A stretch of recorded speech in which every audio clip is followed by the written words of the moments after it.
When we left off, our party of intrepid adventurers had recently emerged, saving and managing to scathe by with barely their lives intact, as you guys are all now joined around the destroyed ship, the Dark Duchess.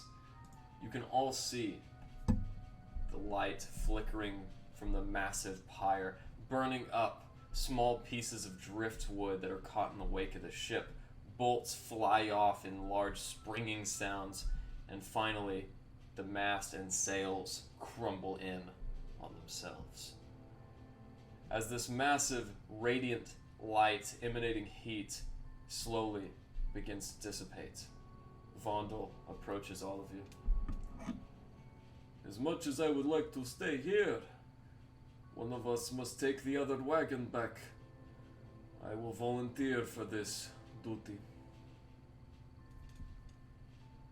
Well, I will ride to Vondel. What was that? Oh, I will ride with Vondel. Alright. If anyone else would like to come with me, you're more than welcome. And Vondel steps up into the top wagon. As he grabs the reins, would you and Arnholt like to get in the wagon with him, Rose?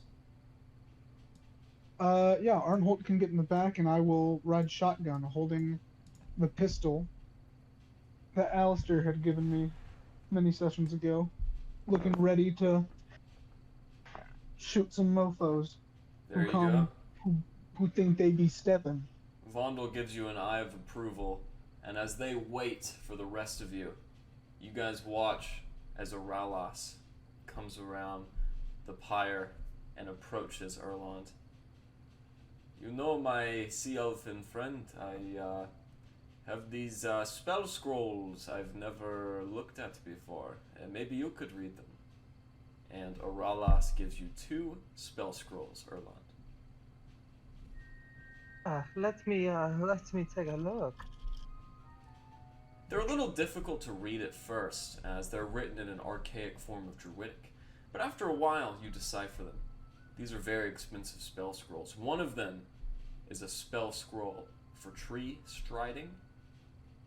It's a very high level spell that you can't cast yet without this spell scroll, that is. And the other one is a spell scroll of speak with animals. As he hands these over to you, hopefully that will help. I really do not know what they are. Thank you. I think I know. I think I can make out what it says. Well, of course. Now, if you don't mind me, and you watch all of you as Aralas gets into the back of the wagon and begins attuning with this brilliantly fabricated purple orb that he got out of the dragon's hoard. As the rest of you sit around, it is dim light. It's approximately 4 p.m. What would you guys like to do? Alistair's gonna speak up. I'll need to tend to something real quick. I'm gonna step over to the side, open up my bag of holding, and with my 20 feet of rope, I would like to, as I pull the kobolds out, just bind their hands, like tie them up and make like a little chain gang of them. Okay, they all get out wearing this very mortal fear on their face. However, as you tie them up, you get a little less scrupulous towards the end, and as you go to bind the last guy's hands, the kobold looks up at you. Ah! He kicks you in the shin and tries to resist. Go ahead and roll me an athletics check. Oh, dear Lord.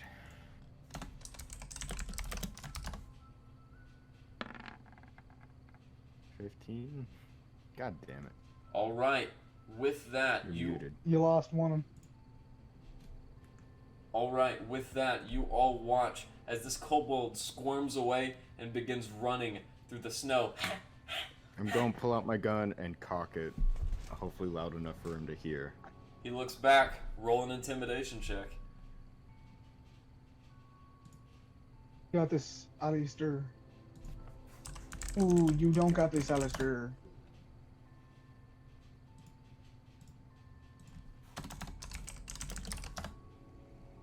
And you're muted, by the way. Do we see this happening?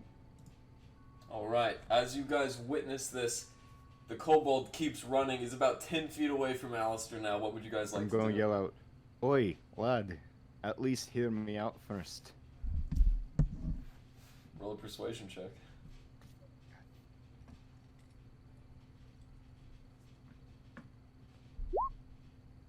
Something's got to work. He turns around inevitably. What do you want? Why don't you join your brothers here for just a moment? I won't tie your hands. Are you gonna hurt me? No, I don't wish to hurt any of you. It's what I want to talk about. Well, all right. And he inevitably walks back. Alright, lads. Listen up. I'm gonna point to the burning ship. I pulled you out of that burning destruction. Your mother's gone. She left. Seems to me you're on your own. Now, seeing as I'm the one that pulled you out of there, I have a proposal for the four of you. If you hear me out. One of the taller of the few kobolds approaches you. Well, what's your offer? Hi, my name's Captain Alistair Davies. I'm in need of rebuilding a crew. And the four of you look useful. Now, I could just skin all of you and make a nice bit of armor for my druid friend over here, but I don't want to do that. I need a loyal crew that I can depend on. Now, whatever treasures we find, gold, shinies, you each get your cut. And when we get a ship, we set to sea, and you'll get even more of a cut of all the treasure we find. But I need loyalty to me.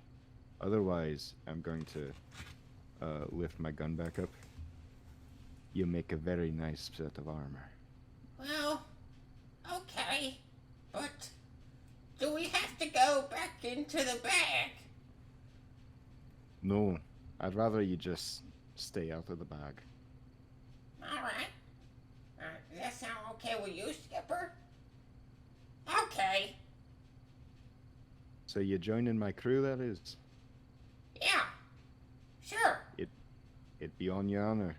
You double cross, you die. You betray, you die. You run away, you die. You stick with me, you get gold and full bellies every night.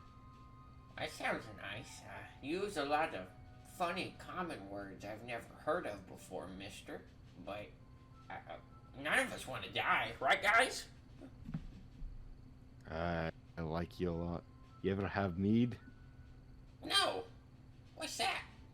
Gonna pull out a couple bottles and hand it to them. Drink up, me lads. Oh, is this a magical potion? Hey, it's a bit magical indeed. One of the taller kobolds kind of snatches the meat out of the hands of the others, looks around.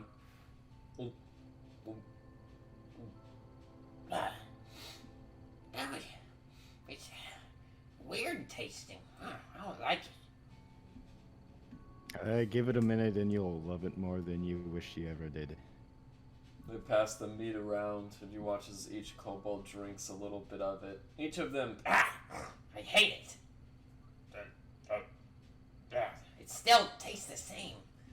and inevitably, all four of these kobolds are good and wasted. Pushing each other around in the snow, falling over the rope that used to be around their hands. All of these kobolds are drunk, except for one. And her name is Larry. Welcome, Larry. I'm gonna turn to the party and announce, "Alright, everyone, meet me new crew." Hi.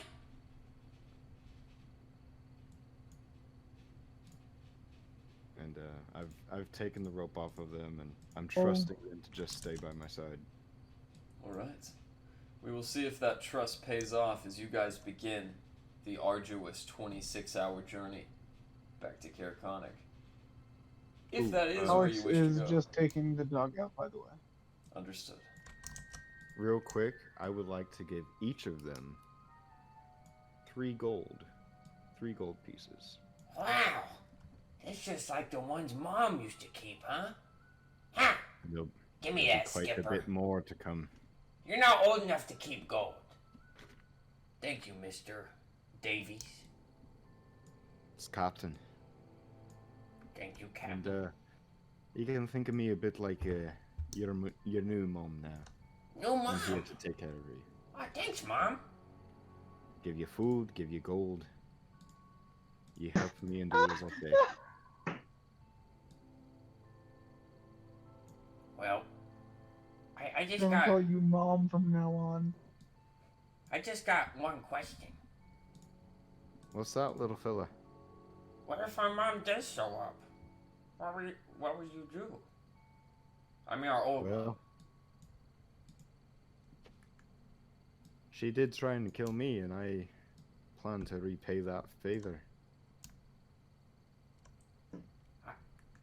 I bet 3 gold that new mom beat up old mom. You're on! And the little kobolds begin intermingling the gold pieces amongst themselves. I like these little lads. As you There's guys... already one really broke one. Right. As you guys inevitably get back into the wagons and make your journey back, inevitably, Vondel calls out in the back. Hey, stop ahead. I see signs of highwaymen.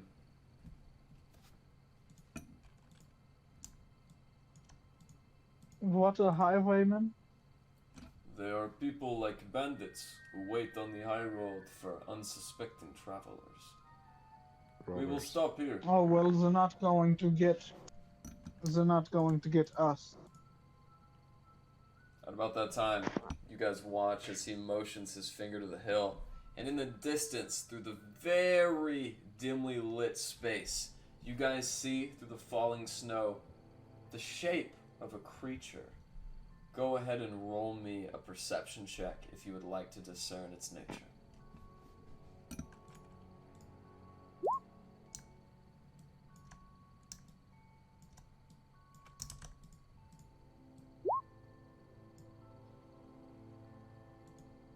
Alright. Not bad. Oh, is it perception or nature? Perception, but nature is fine too. Okay, nice. Erlond, yeah, that's even better. Erlond and Alistair, as you guys look off into the far distance, you can see the shape of a mammoth as it goes down the opposite hill and very slowly disappears. Maybe I want that as a pet too. I have no experience with such creatures, but if you are willing, I am sure there is a way. Ah, you speak of these creatures as if they are beasts, but I've lived amongst them. It's not that bad. Well, you certainly sound qualified. Be my guest. Ah, I think I'll sit this one out though. Unfortunately, we may not have much of a choice. We could try to get through the woods, or we could go up there and get back on our original path. Either way, we're going to have to either go through the woods or follow this mammoth. So, DM question really fast. Go ahead. Can I just have Tiger go attack this mammoth? I mean, yes. Yes, you could. The mammoth has now disappeared just beyond the precipice of the hill that's about 100 feet away from you. However, you could sick Tiger on the mammoth. All right, we'll see what happens when we get closer. Alright, as you guys get back into the wagons and Vondel follows up behind, you guys inevitably crest that hill. However, once you do so, you do not see the mammoth. Instead, you guys see a massive dwarvish mile marker. It shows you the direction of west and east, as there are different dwarvish runes that you can read, Galen, on both sides. You know that you're on the right path, Galen. However, something else catches your eye. As you guys look, a bear is approaching you. Not on all fours, but on its hind legs.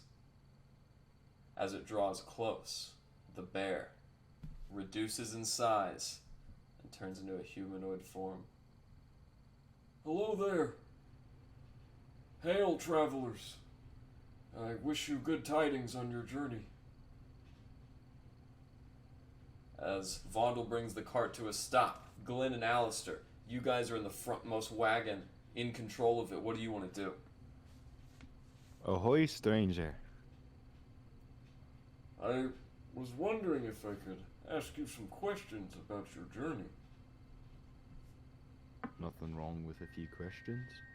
As he draws nearer to the wagon now, you guys can see this fellow is very tall. As a matter of fact, he is taller than Rory. He has gray skin and pure white eyes with black tattoos. You see, me and my allies are far from home. You have just returned from the shipwreckage, no? Alistair's gonna have his hand placed on his gun ready to fire if he tries anything. This Goliath takes note of that. Perhaps this would ease your tensions. I am Chief Arkanata of the Thunlakalaga Goliath tribe. It is a pleasure to make your acquaintance, city dweller. Aye, Captain Alistair Davies, and that be no city dweller name. Perhaps I was too presumptuous. Either way, my scouts and I have come to this area in order to find a most elusive quarry. We have come to kill a dragon. Unless... Hey, that would be the dragon we just got in a bit of a skirmish with. Is that so? Well, perhaps we could trade And and we barter. destroyed the dragon's lair. Well, you all must be very impressive warriors in your own tribe. Tell me, would you be willing to barter for any of the scales you won? Oh, We did not We slay the didn't- beast, didn't kill unfortunately. At about that time, you guys watch as one of the drunken kobolds stumbles out of the back of the wagon. Shit. As he does so, the Goliath looks at him and then looks back at you. He murmurs something in giant. Erland, since you're the only one here who can speak giant, go ahead and roll me a perception check.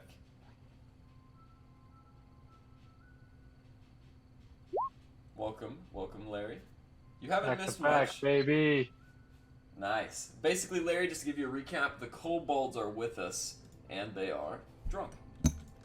They And they serve are Alistair drunk. And Davies. I get some of whatever they got. I'll pass Larry a bottle of mead. Larry, you see a robotic hand come back through the curtain, clutching a bottle of mead for you. I ask, and thus it is given. Splendid. I'm gonna take just a quick little break here to fix the webcams. Sorry, I'm probably moving around a bunch. Hang on. No. It's not your fault. Alex just joined. It's mine. Yeah, that's the only issue. Yeah, come on, Alex. How dare you join? God damn it, why are you playing? No, we like having you. It's been a long day of folding clothes, okay? I gotta fold clothes after this, so I feel like... Relatable. I've been It's gonna be my literally first day. folding black sheets for the last 2 days. Sheets? Like fitted sheets? Those are No, my no, nemesis. like draping, like pipe and Oh. drape for Yeah. photography and video. Mm-hmm. We draped it all around our studio last week, and God Almighty. it bad? So much of it. There was just so much. Larry needs to get And there's inebriated. glitter everywhere. I hate glitter so much. Dude, I remember I was at dinner with my friends in Joplin, and one of them was like, I've never been to work drunk. And another one was like, I've never been to work high. And I was like, I've never been to work. But that changed. I would have said, I have literally been to work and at work doing both of those things. Getting drunk and getting high. I drove longer than I worked. I had Damn. a 4-hour shift and it was a 5-hour round trip. It's not worth it, but it's worth the security. You guys are dedicated. Oh shit. used I to love drive my back and job. forth to Stillwater just to do photography. Dude, I'm so jealous of Oh. Randy's job. Yeah, I don't know if y'all saw, but Martin Lawrence is filming a movie right now here in Northwest Arkansas. Mm, It's our rival studio that's doing that. damn. It's called Yeah, Martin put it Moves to down. Van Buren. Now, it was so funny. We were, someone asked us about it, and like, what's really funny is Rock Hill, which is the studio, called us like 3 weeks ago and was like, "Hey, can you guys get us out of this pinch?" And we were like, not in 2 weeks. Like, we need way more time than that. You guys are fucked." Right. And they were like, "Okay, well, thanks, whatever." Okay. Just like, whatever. So, as we've returned, Erland, you hear this Goliath chief murmur under his breath, "Get ready, everyone." And about that time, he looks back up and renews speaking in common. "So, What was that? well, What are we getting ready for? a sea elf. Alistair standing up. Hello, stranger. You know our peoples are at war, and yet you come bearing peaceful omens. How curious." See, I do not associate with my people. I associate with these people. Interesting. Perhaps you may be used to the tribe. After all, we Oh, are... I will be of no use to you, but you might be of use to us. He's one of us. Don't take him. I see. Well, never matter. How much for your slaves? And he points to the kobold who is drunkenly trying to catch her bearings. He be no slave, that be my crewman. He's in my order, my responsibility, and I'll kill you before you lay a finger on him. I will give you 200 gold for your crewman. Certainly you can pay more hands that way. I'm not trading gold for souls. Well, unfortunately, I am in the mood to barter. If you are not, I shall happen to acquire my quarry some other way. You may try. At about that time, you guys watch as he rears back and removes a horn from the side of his hip. As he pulls it to his lips. I'm shooting. I'm fucking shooting. Simultaneously, as that happens, And I throw everybody, my hammer. I throw my hammer. Can Rez join Yeah. in? everybody, Can I throw my I've been wanting spear? to say stuff this whole time, but like I've been it holding just on to never my felt gun like this it was whole the right time. moment. I didn't know Yeah, you guys. I wanted to say something, but it felt like everything was moving really fast. So I just want to say Hey, that like Rez My has aggression been says holding says his that I was gun ready for ready and fighting. just waiting for some sign from Alistair to fire, like Okay. to I did pull say and at the shoot. beginning I was prepared. I was holding my gun until he tried something. No, you absolutely did say that. Rez, you're a little farther out to hear this conversation. However, nonetheless, you do hear the shot as Alistair goes to instigate combat. Everybody, go ahead and roll initiative. Hell where, yeah. where are our characters at so that I can click them? You No, should what? see him on the screen. Erland is in the forwardmost wagon with the axe beak. Oh, I see it now. I was just off. Do you want All me good? to go ahead and roll my shot? Not yet. We'll do that on your initiative check. Because, you know, the chief and you pulled it out at the same time, so depending on who wins that. Yeah, we'll go he's with. probably gonna win. Hey, you never know. I rolled a nat 1. Oh, well, yeah, well, you might roll that one too. Let's see here. Hey, maybe I can get a fucking guiding bolt on this guy's ass first. Woo. Maybe, man, maybe. We will see. Oh right. no, I don't want to die. Alright. Holy shit, the turn order is so fucked. Have we slept Nope. since? Okay, great. Unfortunately not. That's awesome. Yeah. Wish I would've gotten healed up back in the city, boys. Tactics, man, tactics. I'm not losing these fucking kobold. I just got myself a crew. I'm not fucking losing. You might lose more than that. care You might more lose than Erlon. You care more about them than Larry? They're my dedicated crew. They're going on the boat with me when this is all over. I did give Larry some meat though, so Larry's Nice. cool. Yeah. That's nice. Oh my goodness. Okay. But I'm responsible for them. I'm not losing them. I'm their new mother. Yeah, he did say that. You're gonna get me all attached to them, and then it's gonna be a whole thing. Yeah, they can be your friends. Ooh, Larry with the nasty 21. Shit. Don't let us down, Larry. Okie dokie. Alright. So, at the top of the chart, This has got to be Larry. the worst initiative roll I've ever seen anyone, like, just in general. I bet a lot of people are thinking that. Nonetheless, Larry, it is your turn. What do you want to do? The chief who was talking to you guys is right here. I love how Larry's the only person who rolled over 10, and it was a 21. I know, right? That's crazy. The God damn. first thing I would like to do is say, please don't kill my friends. I'm sorry, but Goliaths do not take prisoners. Aha. Oh, wait! Well, then we have something in common. Hey, but your your grovel, cower, and beg still works, Larry. Okay, and then Am I within? No, actually you're not, but if you were to move 5, 10, 15, you could get to right here, outside of the wagon. Perfect. And then, I will, take my hammer and get him. Sorry, but grovel, cower, and beg is your action. is it?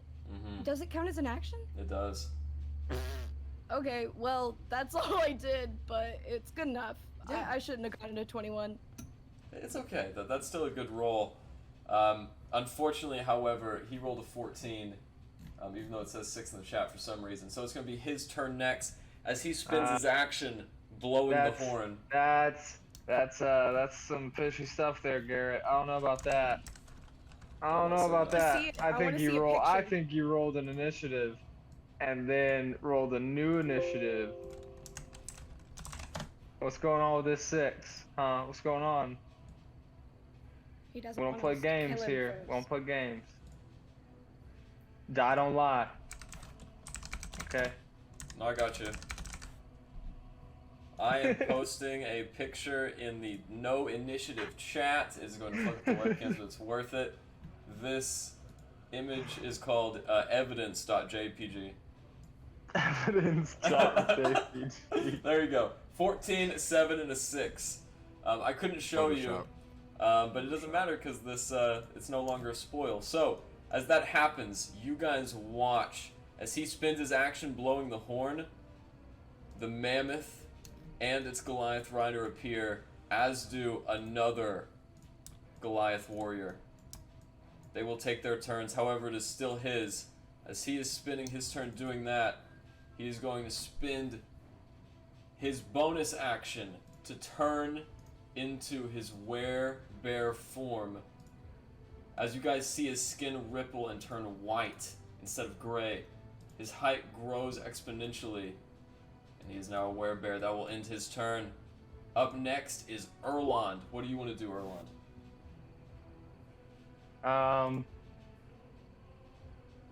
Wait a minute. Okay. Oh, Alistair rolled a 3. Never mind, go ahead. So Fucking now.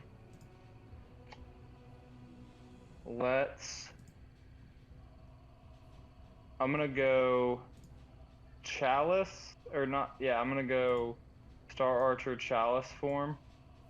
Okay. That'll use my bonus action. And then I'm gonna step outside here and cast Guiding Bolt. Nice. So, as you guys watch Erlon grab his forearm and a massive guiding ray of golden blue astral energy hits this creature and deals 11 points of radiant damage.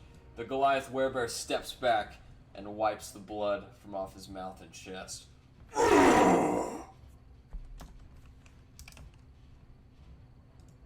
Does that end your turn? Yeah, I think. Am I able to move still, or am I stuck Oh here? yeah, you can move. You only move 10 feet. Okay, I'm gonna kind of retreat back around to this corner right here. All right. If that's gonna be your turn, that's gonna be it. Yep. All right. Up next, Rez. What do you want to do?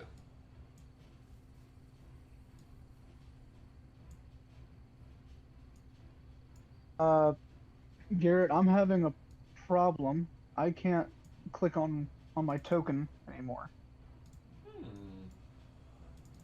You see him, don't you? Oh, maybe it's because I'm being stupid. That was that might. the cause. That was it. I was just being dumb. Okay, Okay, so I want to move 3 feet to here. Good choice. Oh, shit. And actually, before I do that, I look back in the cart and I say, you know, Arnold, I'm very sorry about this, but you're on your own for this one.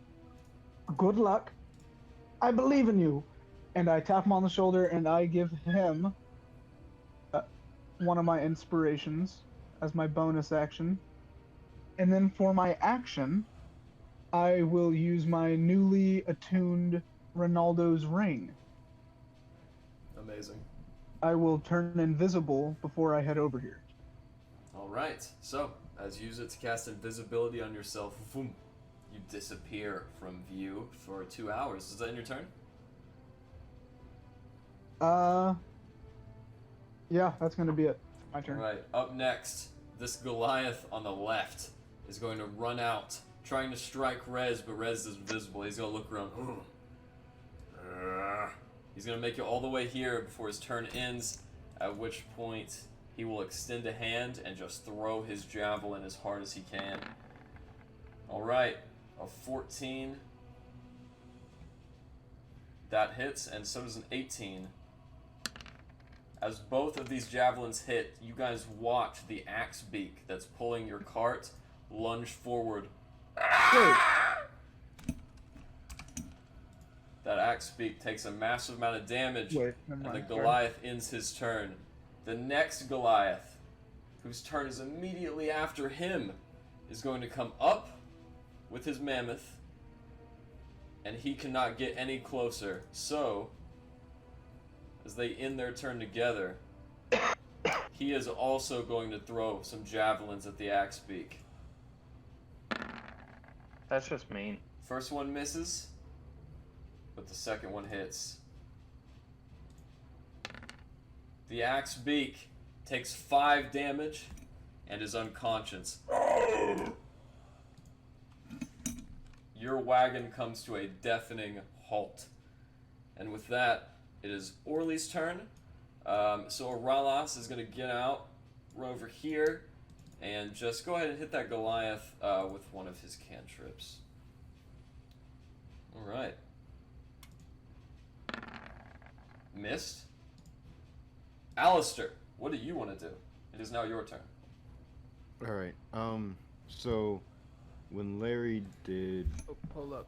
I don't think my initiative got put in the tracker, actually. Uh-oh, what was it? It was a 5. Okay, it's your turn. Thank you, Glenn. I'm going to add that right now. I think my character sheet got messed up. Dude. Guys, pause real quick. Shit you not. Snoop Dogg's in my career.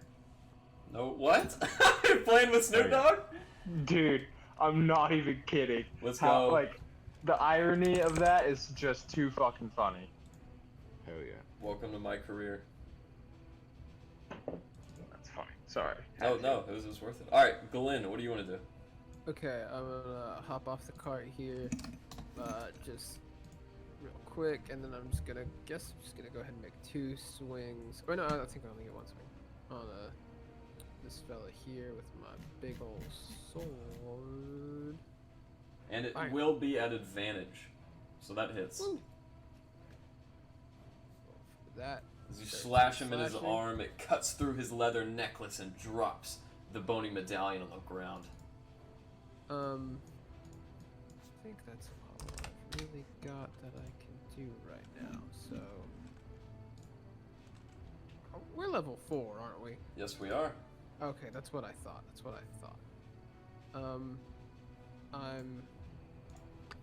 Shit. I'm gonna go ahead and move within his range. I don't want to leave his range. Right there's fine. Okay.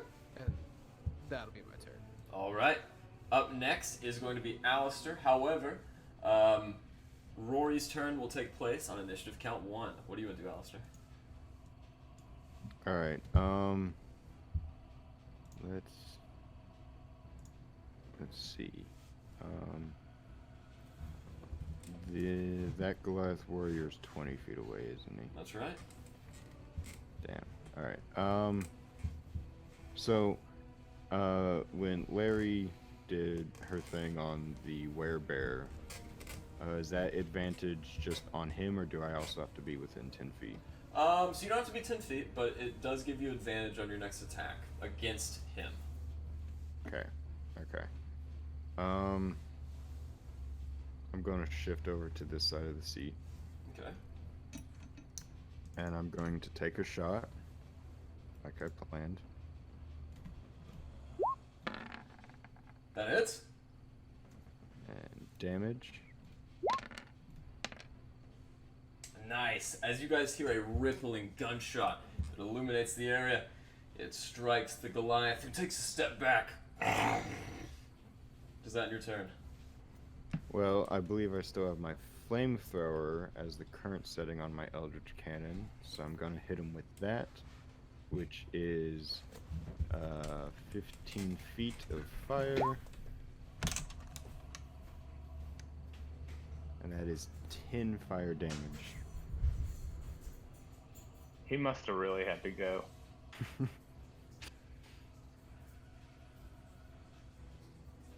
I'm not losing my new crew. I just got a crew.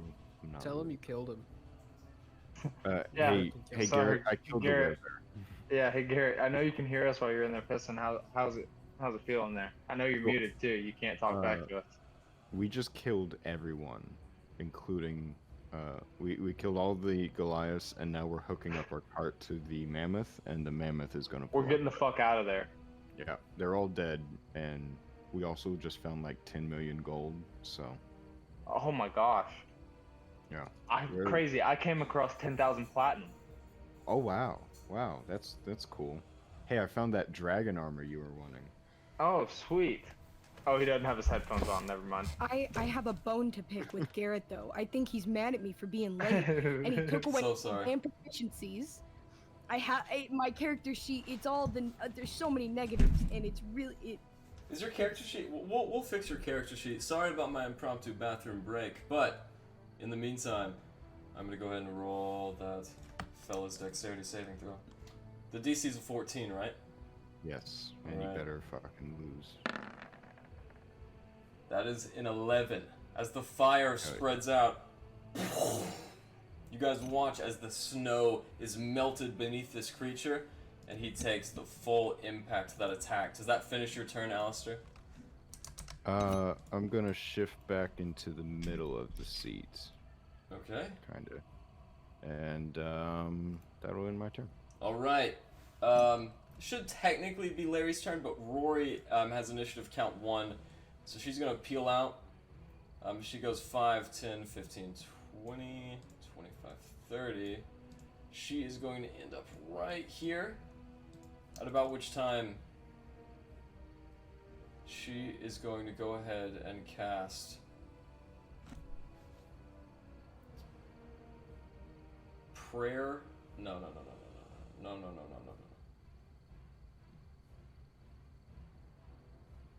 God damn it, Gasper.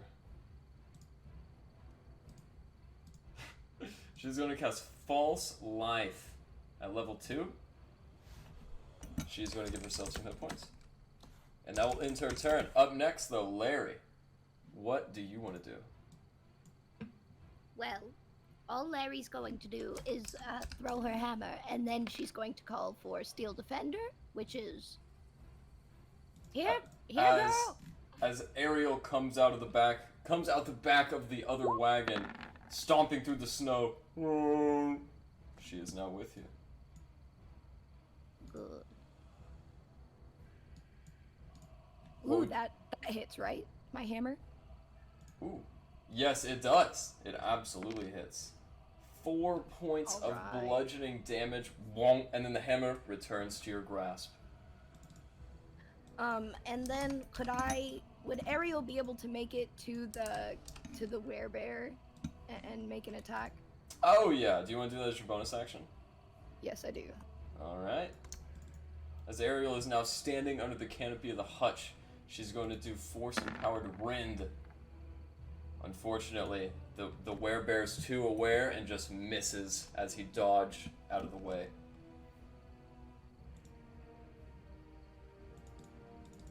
Alright.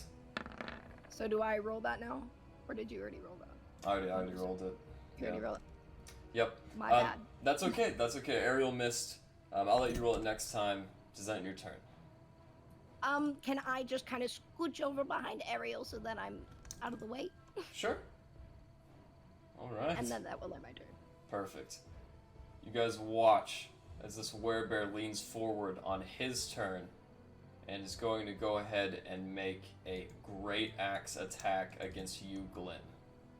As he does so. Wait, can I use a opportunity or like a deflect attack for my teammate? As Ariel's reaction? Yes. You know, let me check that. You might have to trigger that as a bonus action. I'll look. Okay. Nope. That is his reaction. So, with disadvantage, that 16 becomes a natural 1, and that misses you. As the other swing, That's him, right? as the other swing comes around, Glenn, he goes to cut your head off, and you duck, and that misses you too. Go, let's go. With that, his turn is over, and it is now Erlon's turn. What do you want to do, Erlon? So,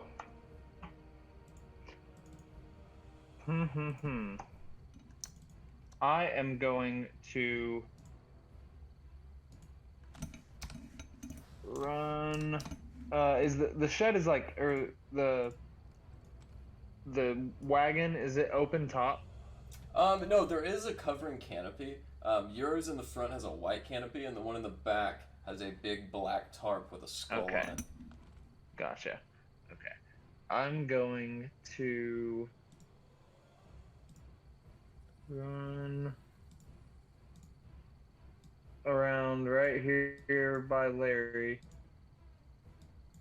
Cast.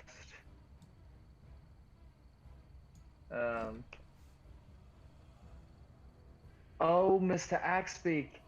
I'm speaking like freaking Rex. Or Rez.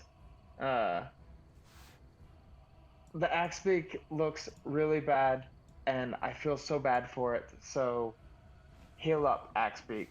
I'm gonna cast Healing Word Nice. on the Axebeak. As Rory goes to heal it, your health takes point first, and you look Which as also gives me Chalice healing of 7. all right. And who are you going to bestow that 7 to? Yourself? Yeah. Okay. As you resurrect Rory's pet Axebeak, she looks up at you. Rory gives her thanks. Does that end Just your turn? make sure I don't die. Okay. And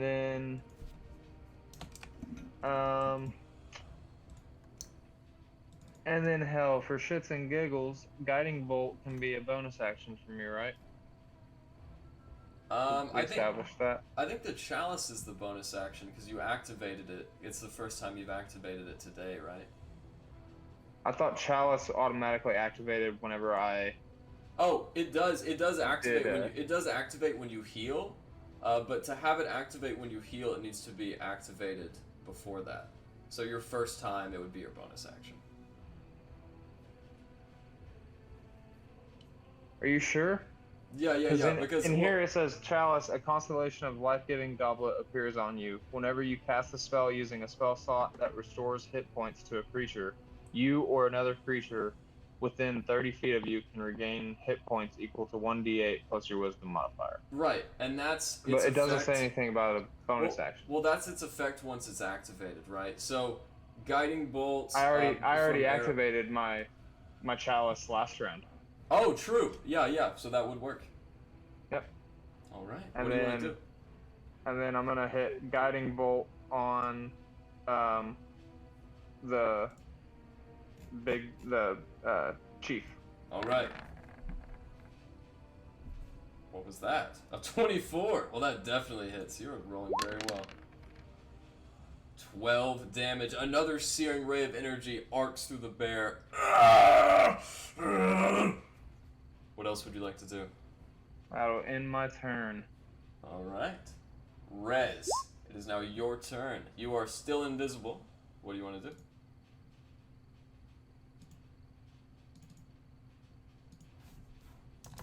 Rules of invisibility. If I make an attack, cast a spell, I break my invisibility, correct? Yes. Okay. Okay. So, you know what I'm gonna do? What are you gonna do? I'm gonna go by the rules of flanking advantage that Garrett set forth in his one shot. I'm going to give advantage to Captain Davies here in a second. So, invisibly move over there. And then, okay, what is... Oh, yikeroonies.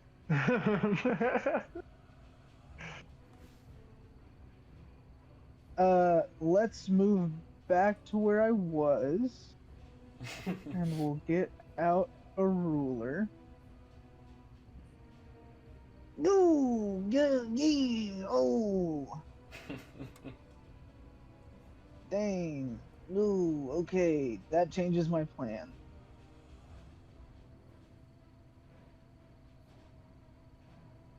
I don't know, man. I think you already moved.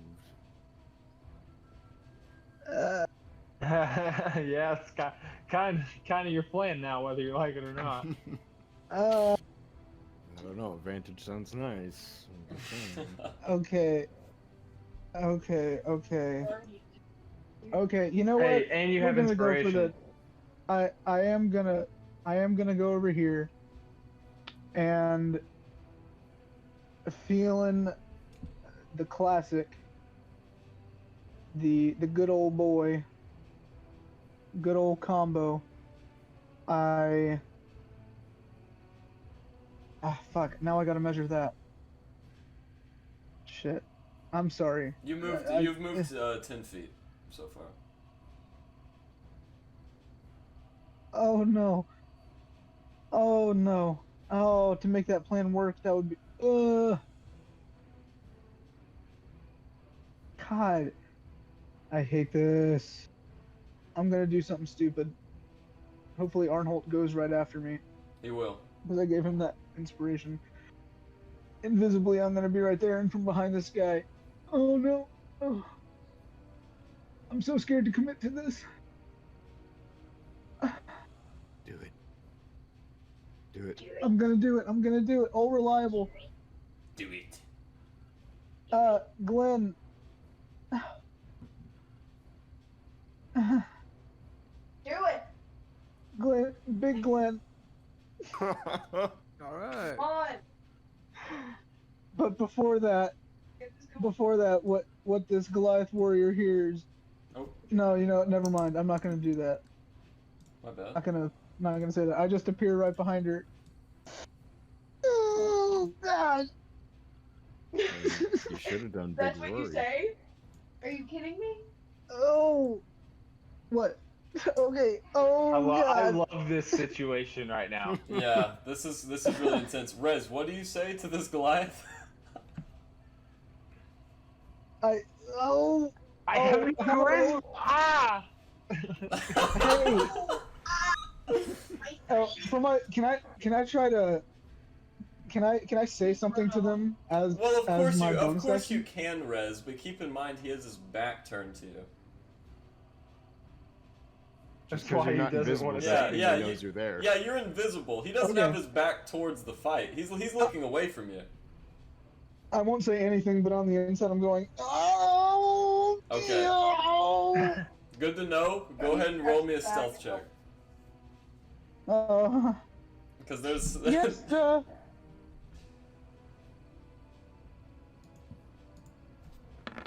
All right. Oh no! He knows I'm there. Wait, would he get advantage if we're flanking? No. Not on I don't think it ability. works like that. Not on ability checks. And even if he did, that would still only be an 11, and this Goliath has a passive perception of 14. So as this Goliath and everyone else turns to meet Rez, they look down upon his feeble frame, and it will now be Arnholt's turn. As Arnholt gets out of the wagon, Oh, thank God! I'm coming, brother! Wait, 5, wait, 10, I'm gonna use my DM's 15. inspiration. I'm using my DM's inspiration to re-roll that. Okay, well, again, Never mind. I'm gonna save it. yeah, Gonna save I it. was gonna say, because that would just be an 11. He's gonna run all the way here, down. He's not gonna get quite to that Goliath, but he's gonna take a shot with one of the pistols he got off the cultist. He misses wide, but he's gonna roll his inspiration. Is that a D6? Yes. And he rolls a 6. That hits as the bullet finds its mark. Oh no. Oh no. Arnholt inflicts a total of 5 damage onto the Goliath. The Goliath wings him in the arm.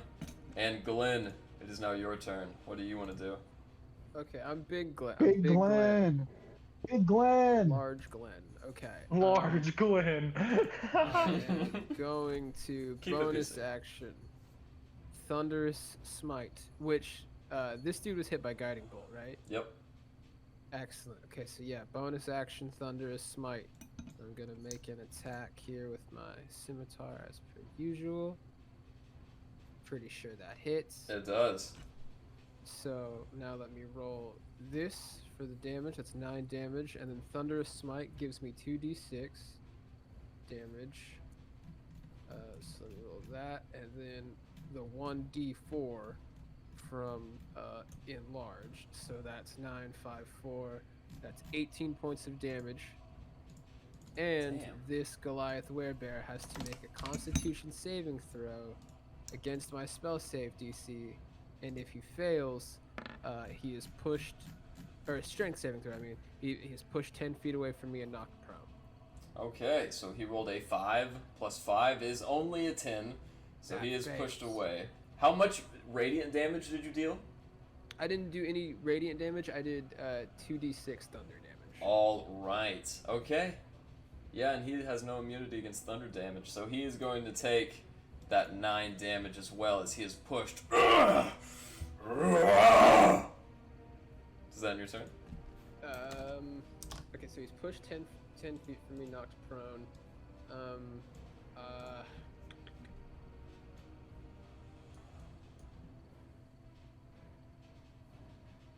I am going to. Let me check the distance real quick.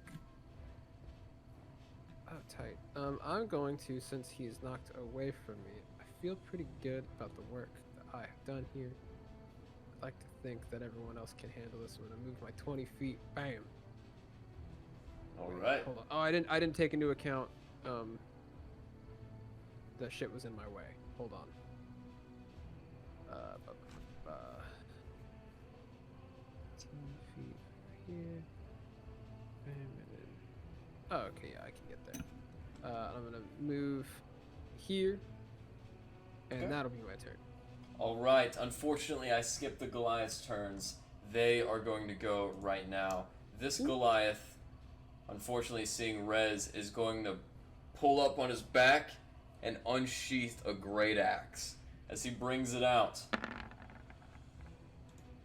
That's a natural 20, Rez.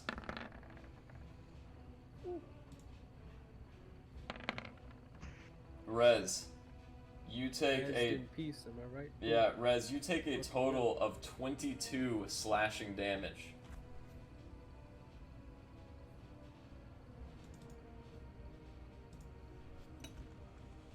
Are you good, man? There you go. He's good. He's good. Up next, the other Goliath, whose turn I also skipped, is going to go. Let's see here. As he commands his Mammoth to charge. 5, 10, 15, 20. It is going to charge straight through and smack the axe beak. As you guys watch in horror as this woollied elephant makes this incredible sound, it stampedes straight forth and knocks him prone. As it knocks the axe beak prone, it lands a stomp attack. And the axe beak is now dead. Mammoth is here, and his Goliath's friend is here, and that will end their turn. Finally, Alistair, what would you like to do?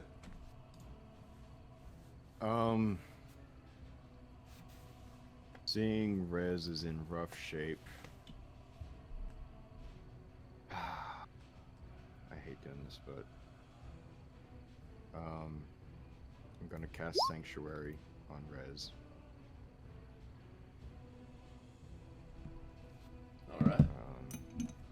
And then I'm turning my attention to the Goliath on the Mammoth in front of me.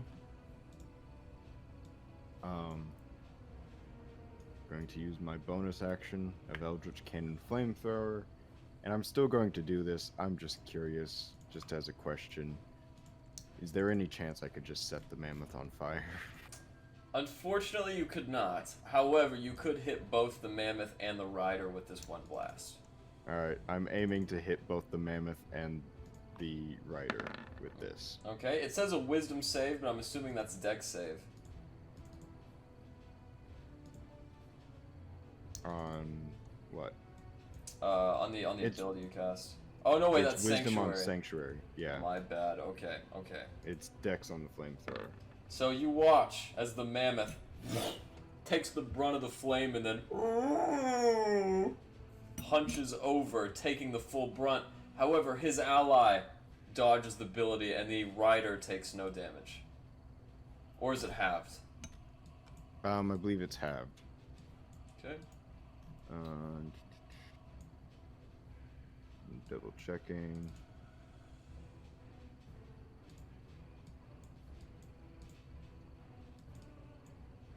Right. Yeah, it's halved. Okay. Okay. Well done. Is that your turn? Let's see. I'm within melee range of the Mammoth and Rider, aren't I? Oh yeah. Okay, I'm not going to leave melee range. I'm just going to shift over here. All right. Well done. Okay. And Sanctuary is on Rez. I'm Good to done. know. Okay. So that ends your turn, Larry. Well, no, you would still have the properties of Cower and Beg active. So what do you want to do? I think I want to hit the Goliath warrior on top of the Mammoth. Can you turn off yours? Okay. And then, I would like Ariel to attack the werebear. So. Okay. Ariel steps right in front of that werebear. He's gonna hit it with a force empowered. Oh, light hammer. Who's that on? That's gonna be on the Goliath warrior. I'm gonna throw it. Okay. Woof, woof. As it knocks the Goliath warrior in the head. That definitely hits. Woo. All right. Almost knocking him clean off. You deal 5 damage. He rights himself back up. You'll regret that.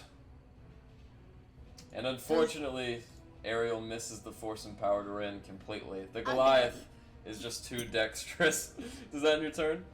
Yes, it does. Alright. I didn't go for Aralis and Rory. Rory here is going to swing over.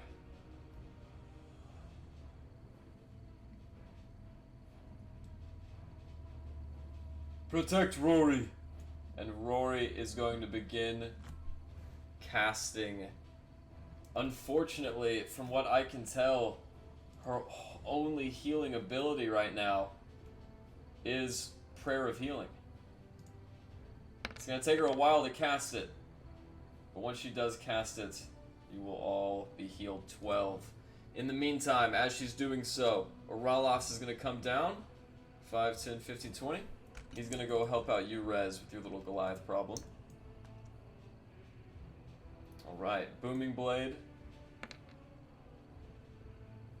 Plus his normal attack.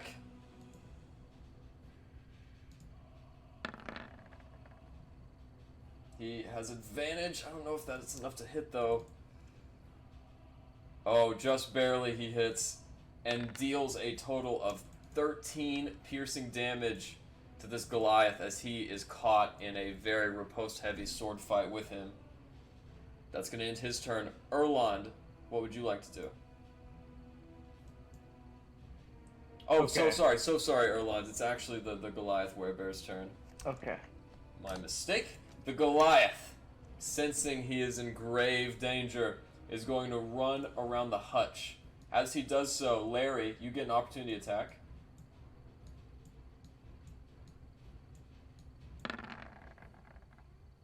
Oh, with And Ariel. he was prone. He was knocked prone. I don't know if he stood up. Oh, so, yeah, good point. Yeah, good point. So, thank you so much for that, Glenn. Alright. Well, that's okay, Larry. We would just take the first roll. So he rolled a 16, which definitely hit. Go ahead and roll attack damage for that force-empowered rend. Nice. Smacking his ass on the way out. He gives the creature a quick snarl. Oh. And on his way out, he is going to get 5, 10, 15... and he's going to stay there before his turn runs completely out. Turning to Larry. You won't get away this time. Larry, he's going to make a claw attack. Does a 16 hit?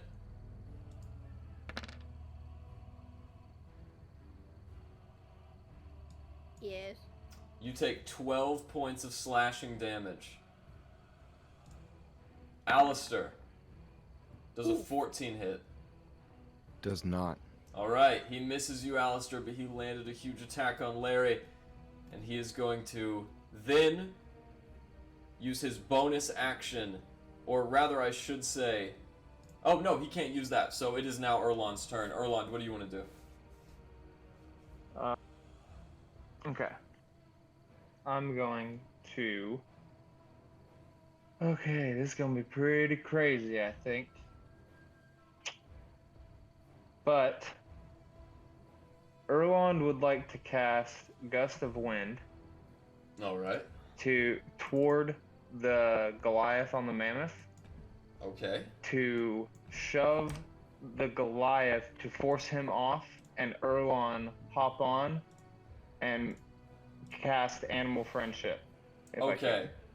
This is possible. Unfortunately, you can't do 2 spells, but you Okay. could knock him off, hop on, and then roll an animal handling check.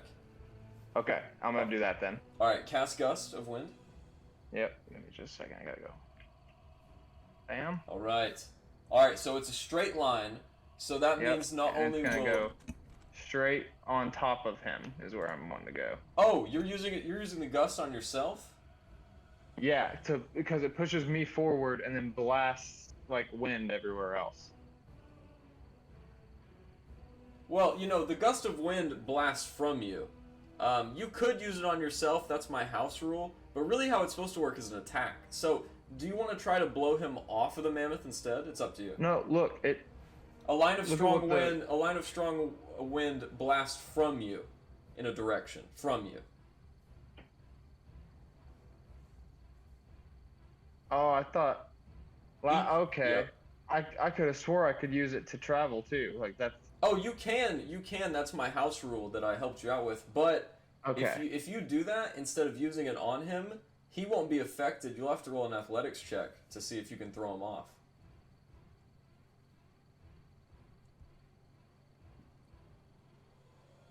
Okay, so I can do gust of wind and then run up and jump on the mammoth, basically. Yep, if that's what you want to do.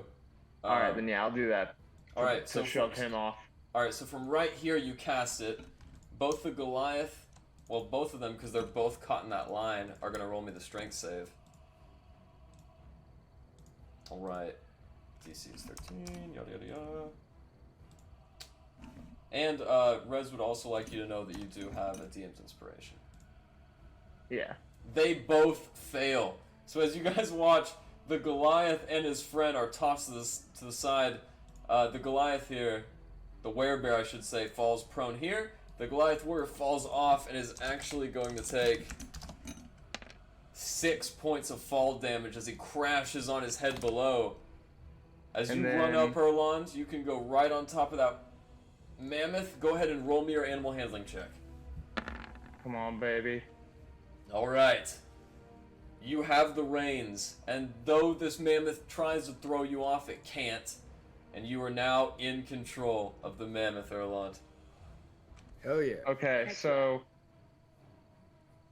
before my turn ends, I just want it to be noted that I would love to have this mammoth turning, like the reins pulled to where he's turning around facing the Goliath. You got it. We'll say on your next Alright. turn you finally managed to get it over. Alright. And we're gonna go to Rez. Rez, is now your turn. What would you like to do?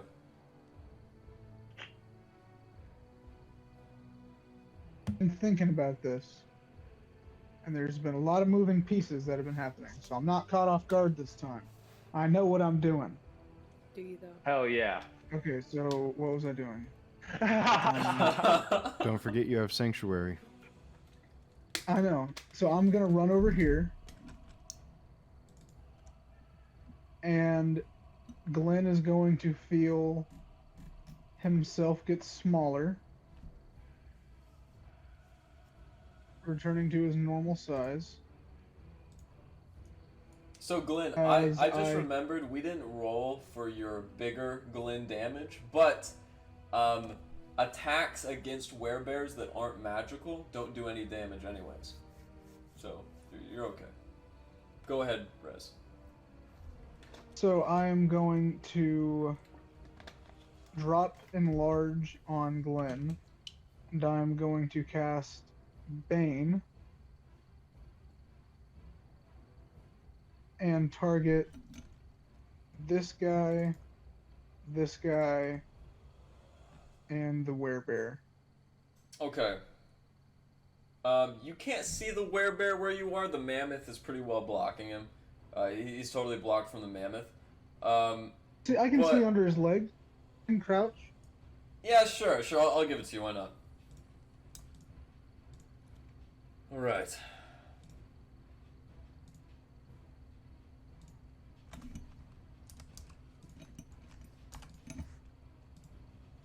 Okay, they all failed. Yes! Okay, everyone, they have a minus D4 to attacks and saving throws now. Hell yeah. I'm gonna give them all the marked status. Is that your turn?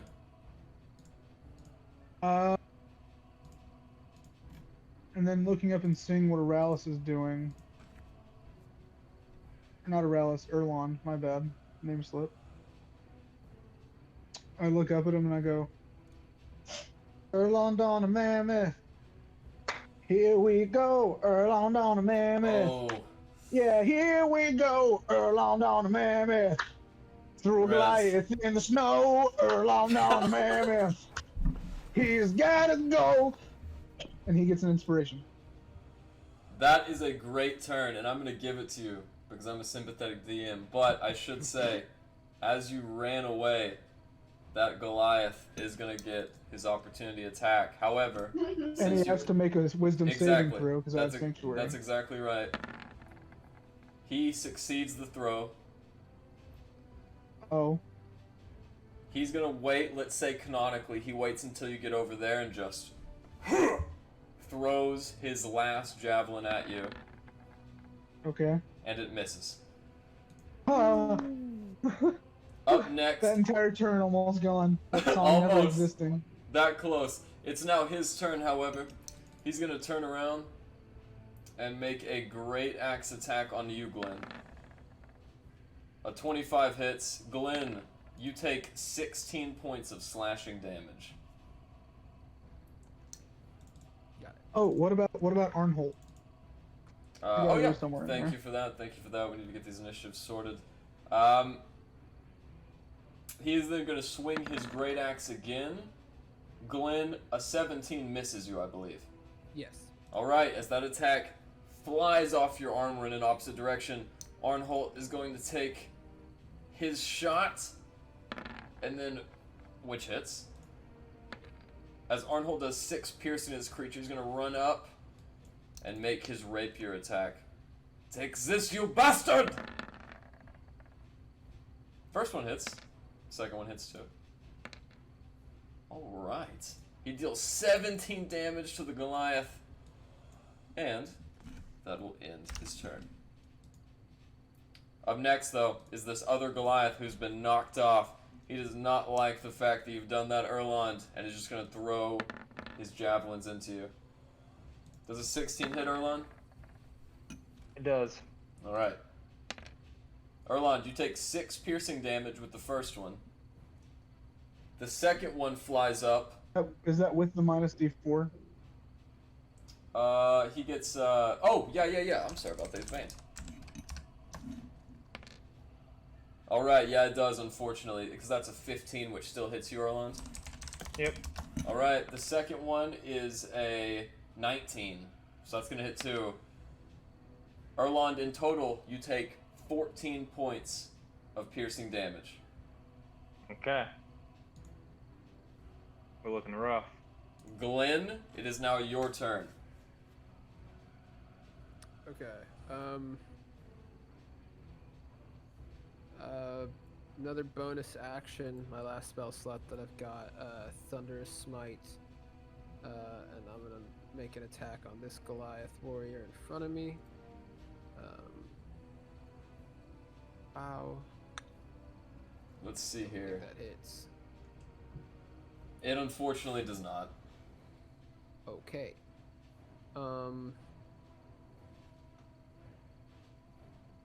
I'm going to. Fuck.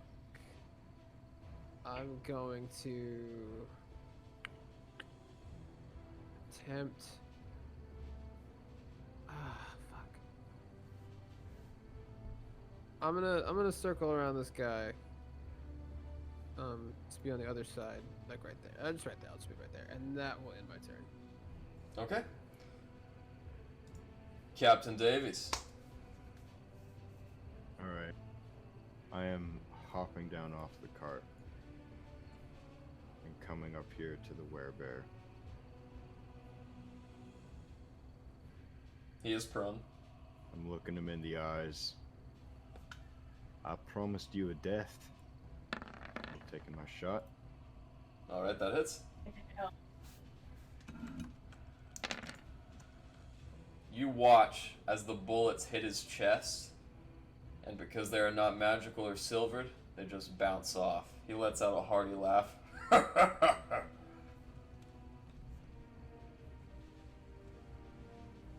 Alright. You think that's funny? Flamethrower. Right. Wow. as he tries to Max leap damage, away. too. Can a creature take a dexterity check who is prone? Let's look into this. That doesn't make sense, like, logically, I don't think. I don't know, man. Yusuke used to be able to do it. Hey, Yusuke is not a creature, Yusuke is a god.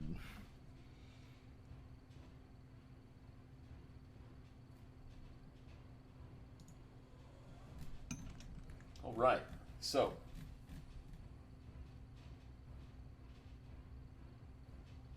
attacks have advantage. The creature has disadvantage on attacks, and a prone creature's only movement option is to crawl. However, he still takes his dexterity save, and he succeeds. What? So he takes half damage. Doesn't he also get a -1d4? On saving throws, maybe he does. What does it say? What's the bane effect? Yeah, he does. Okay. All right. So he does not save, and he takes not It's a D4 to 14. saves and attack. What was that? Yeah, it's minus D4 to all saves and attacks. Thank you. So he's going to take 28 fire damage as you watch this fire consume his frosted fur. He screams. "Ah!" Does that end your turn? And that's on behalf of my crew. And that ends my turn. Whew. Vicious dialogue. As we go back to Rory, on her turn, she's still casting Power Word Heal, and she's going to spend her whole turn doing that. Aralas, on the other hand, is going to take his attacks, this time with Booming Blade. Tribesmen hits. Awesome. 18 damage on this Goliath. He's cutting him up. Larry, what do you want to do?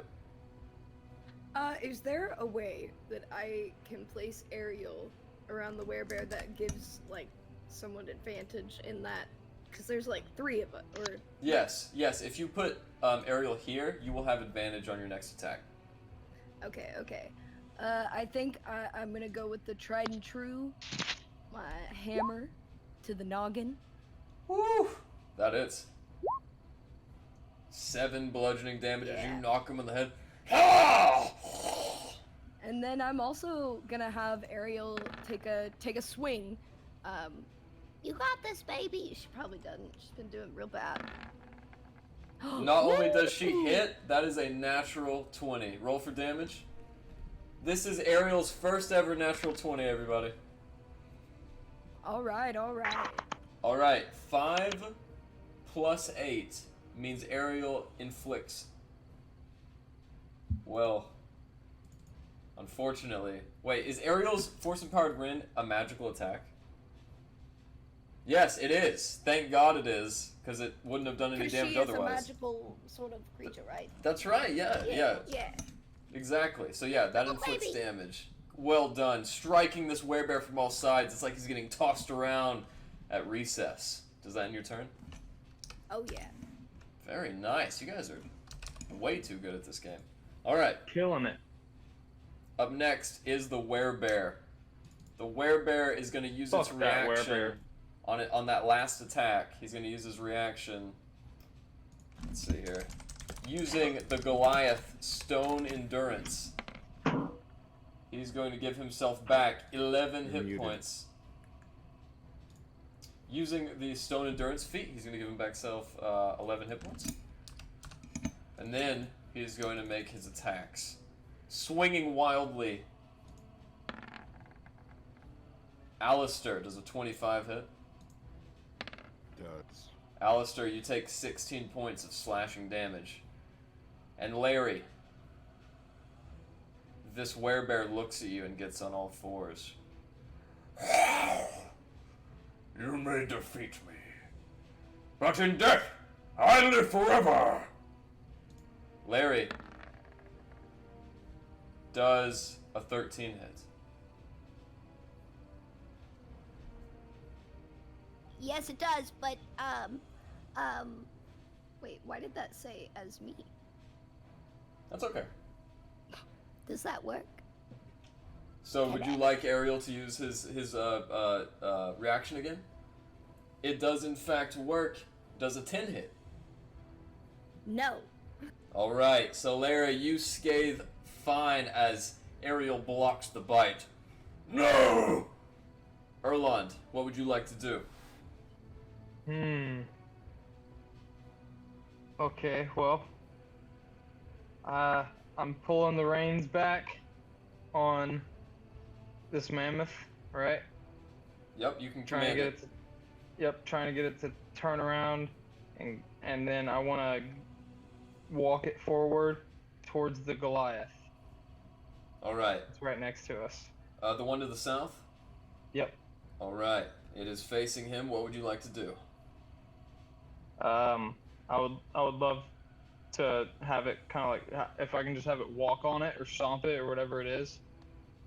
Okay. Yeah, I'm gonna make the mammoth trigger a stomp attack. Because it's unwieldy, you've never met this mammoth before, this is gonna be your action. So, Okay. the stomp lands and inflicts 34 bludgeoning damage onto this Goliath. As it smashes down the Goliath. Ah! What is this? And with that, I'm gonna use my bonus action to cast Healing Word on Rez, and then that will trigger my chalice, Right on. which will be Natural 7 20. plus 6 Congratulations. on myself is 15, no, 13, so puts me at 15. Well done. That Goliath is going to use That'll be it. Stone's That'll be my turn. Endurance. Well done. That Goliath is going to use Stone's Endurance to recover the health, but as he is inflicted with 34 bludgeoning How much does damage, Eric get? 6 healing points. It's in the chat there. All right. Does that end your turn, Erlon? I think you said it did. Yep. All right. Rez, what would you like to do?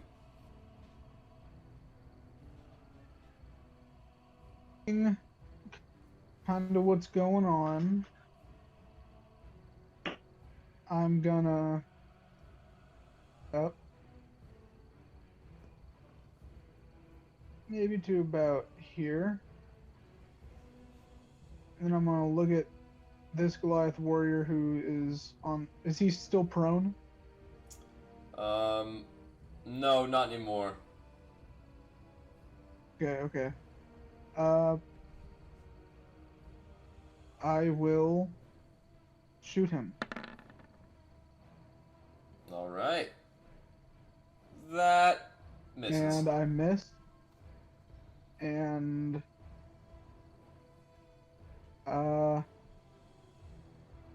that's my turn. Well done. All right. To Arnholt. Arnholt is going to continue his series of attacks. This time, however, only with his rapier. Oh, yeah. Ooh. All right. With that... Oh, you know what? This is actually going to be close. Okay. As Arnholt lays into this Goliath, the Goliath deflects one blow, but with his other hand, he grabs it with his prosthetic arm and jams the rapier into the Goliath's chest. As dark red blood hits Arnholt in the face, this Goliath falls over, dead. Yeah. Is my brother. That is my brother. Oh, sorry about that. Glenn, it is your turn. What do you want to do? You are muted. Okay, with that guy dead, I'm gonna move this way 5, 10, 15. Whoa, what the fuck? How is this guy here? What a weird space for him to be. But I'm going to take a swing on him, and my Thunderous Smite is still active. It lasts for a minute up until the next point I hit somebody. Very nice. So I'm going to make a quick attack with that. Woo, that hits. Awesome. So there's the damage there, and then another 2d6 thunder damage, and he has to make a strength saving throw. These are very stocky Goliaths. They're pretty good at that. He rolled a 6. Excellent. So he is pushed 10 feet back and knocked prone. No! Please, have mercy!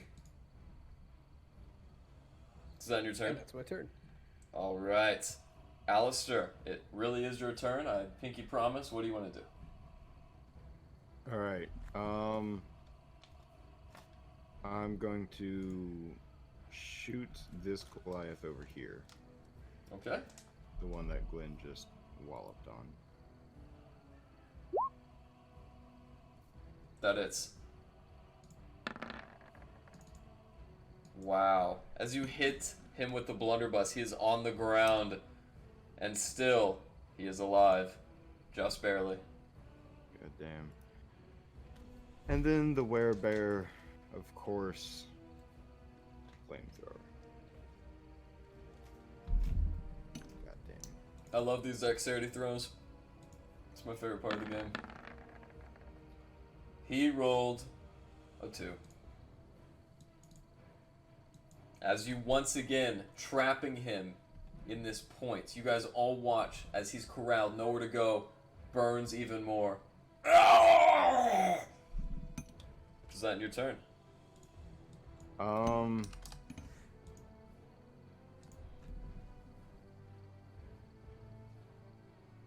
Yeah. Okay, Larry. Doesn't Rory go before Larry? Oh yeah, you're right, natural 1. She is still concentrating on her healing spell. It takes 10 minutes. She's been casting it for 3.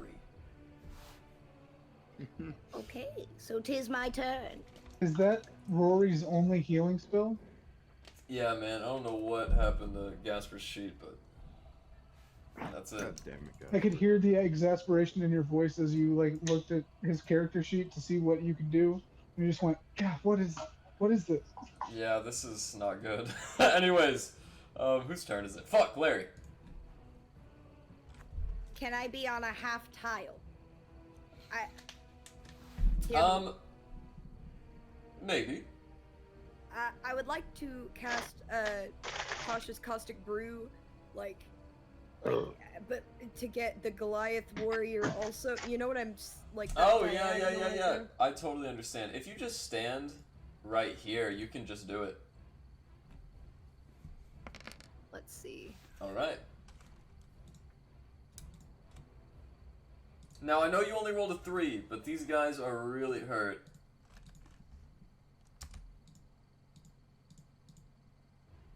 Wow. So, as the acid spritz out, you hit the first guy. This Goliath werebear does take the damage. However, his friend, prone on the ground over here, does not. Okay. So then I would like for my steel defender to make her own attack.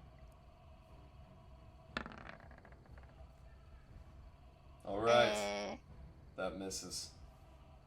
Dang it! If that ends your turn, it'll now be the werebear's turn. As he turns to Alistair. Great axe onto you, Alistair. Does a 23 hit? I don't even know why I asked. Alistair. Even if I did shield, it would hit. Yeah. That's right. Remarkably, Alistair, you only take 6 slashing damage. And then the Goliath runs out. As the Goliath gets to here, Larry, would you like to use Ariel's opportunity attack?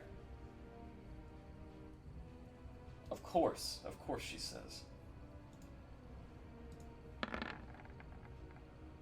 Alright, that's a 22. Roll for damage. Alright. Alright, not bad. Looking forth, the Goliath, running on all fours. It's gonna run up and try to bite you, Larry. Just out of reach. Alright, Larry. Does a 12 hit. That meets my AC. Alright, barely hitting you, Larry. You take 15 points of slashing damage. Well, there goes me. As Larry crumbles to the ground, I need Larry to roll me a Constitution saving throw.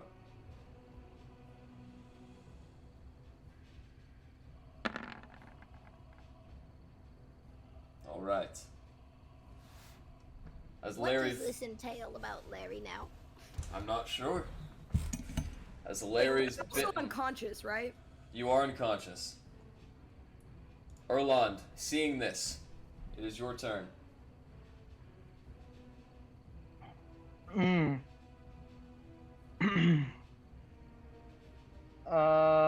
I'm going to cast.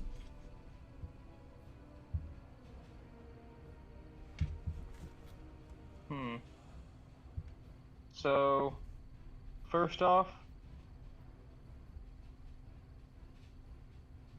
I'm gonna cast Animal Friendship on the Mammoth, Good choice. and then after that, I would like to cast Healing Word on Captain Davies, and use my Chalice on Larry. Nice. And Chalice is gonna be 8. All right, Larry. With that, you have 8 healing points, and Alistair, you have 7. 7 total, by the way. 3 plus 4. Yep. All right, does that end your turn, Erland? Yes, it does. A good turn at that. It is now Rez's turn.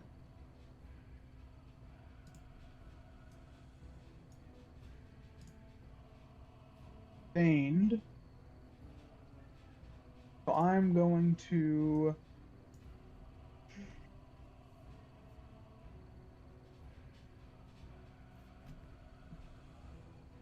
What kind of. What I get there? I'm gonna try my best to give Captain Davies line of sight advantage. That would work.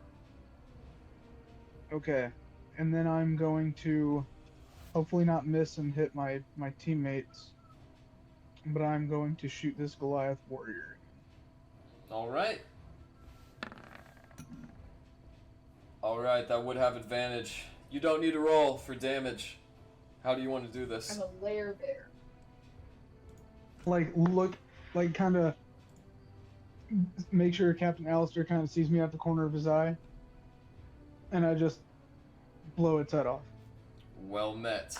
As that Goliath on the ground, still prone, has its head blown clean off of its shoulders.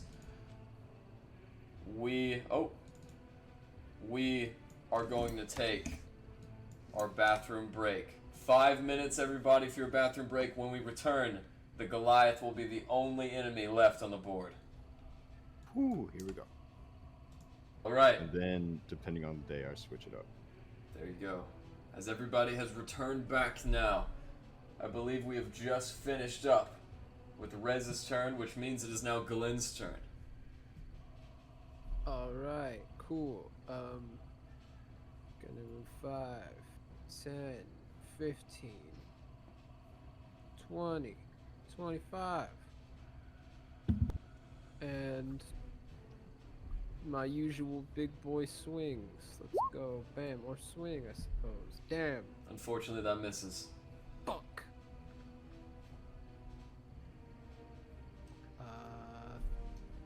30 feet of movement. That's my turn. Well done. All right. We are going to skip Orly. Rest in peace, Orly. It is now Alistair's turn. Alistair, what do you want to do? All right.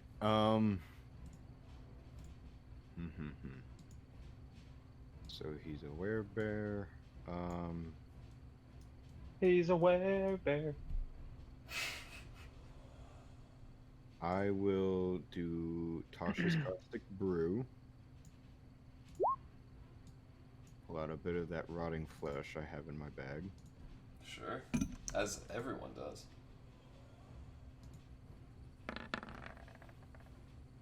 All right, Fuck he it off. fails the All the save. bones. So that's 3 damage.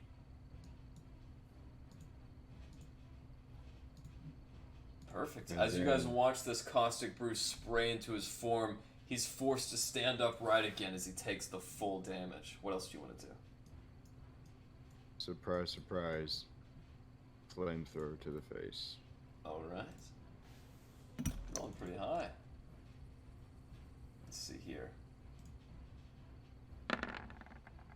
Alright, he succeeds the saving throw again. Does he still have a 1d4 subtracted off of that from Bane? As a matter of fact, I need to roll his charisma saving throw.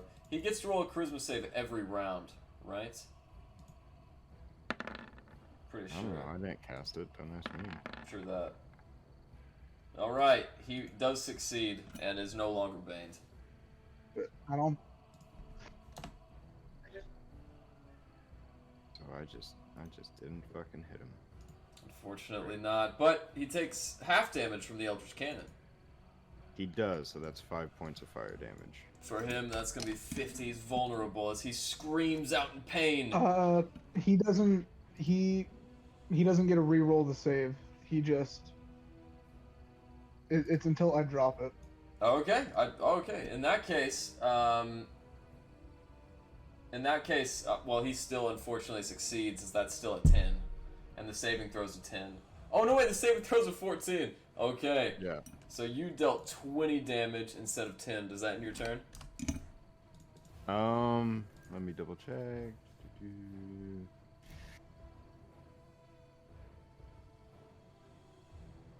Yeah. That's my turn. Okay, Larry, it is now your turn.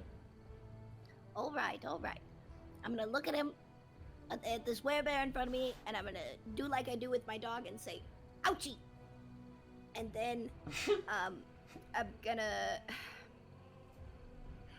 My hit points are so low. I'm gonna bop him with my hammer for being a bad boy. All right. That hits, and you have advantage, but it still hits. 7 bludgeoning damage. Now, I realize it adds your int, which is good, but shouldn't you also have a +1 to damage because this is your magical should. tinkering? Yeah, so that Yes. actually does 8 damage. Yes. I need to start saying that more. Or is there a way that we can like put it into the? Yeah, I'll tell you this. Whenever I fix your proficiencies later tonight, I'll do that too. All right. Okay. Is that your turn? No, I'm gonna have Ariel, come. Yes. And once again, we're gonna try this. We're gonna try and make an attack. Sometimes it works. Wow, that unfortunately misses. Dang it, Ariel! I need to grease your elbows. All right, now that ends my turn. Okay. It is now the werebear's turn. He is going to make a series of claw attacks. The first one at Alistair. He also gets acid damage on his turn, right? Why would that be inflicted? Does Caustic Brew give him more acid every turn? I thought it did. I thought it. Let's see. I thought it did. Maybe Like it they does. had to save each turn. Maybe it does. Let's see. It's a good question. I wasn't aware of that effect. Be could be covered thinking in of something acid for else. the spell's duration or until a creature uses its action to scrape or wash the acid off itself. Okay, so go ahead and roll that damage again, because he's not going to use his wouldn't- All action. right, that's a 1d4, right? Yeah, and both of you do it. Yeah. Because you it both would used also it. take- Yeah. There you go. Thank you, You Rez. just Okay. douse them and shit. Boom. He takes 8 damage, and or rather, Alistair roll as well. Yeah. 1d4, right? Yes, sir.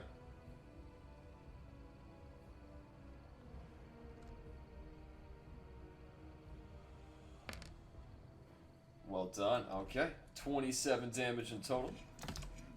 So the first attack, does a 15 hit you, Alistair? That meets my AC. Okay, well, he had Bane, so he actually rolled a 14. So no. Alright. His next roll is also, man, he's rolling ones in the Bane. Larry, does a 15 hit? Yes, but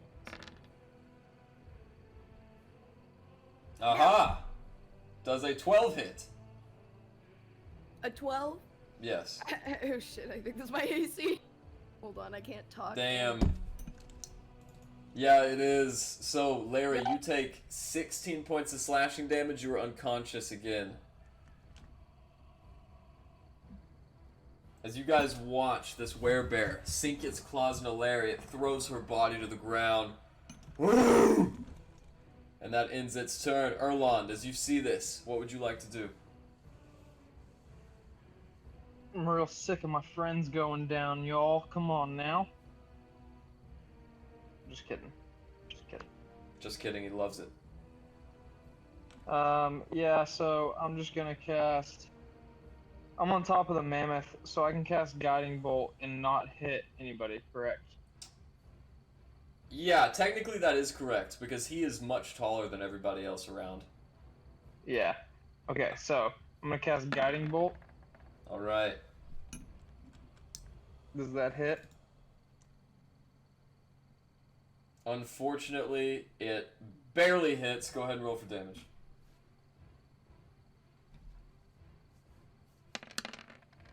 Wow. With a massive bzzz, this huge guiding bolt slams into him. As smoke rises off of its opening, he barely has enough strength to right himself. You guys watch. Larry, get up. Larry, once again, you've been healed. 7. And I'm Thank also you. gonna do Chalice and use Chalice on Larry, I guess.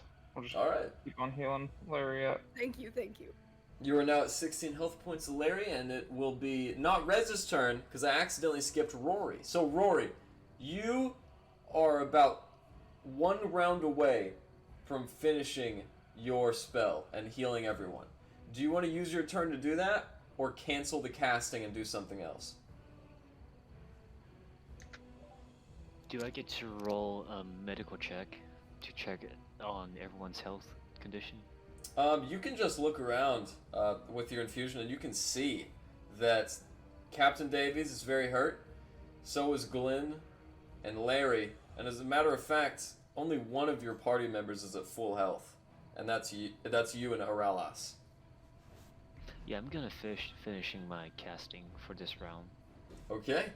Yep. So at the beginning of your next turn, it will trigger. Okay. It is now Rez's turn. Rez, what do you want to do?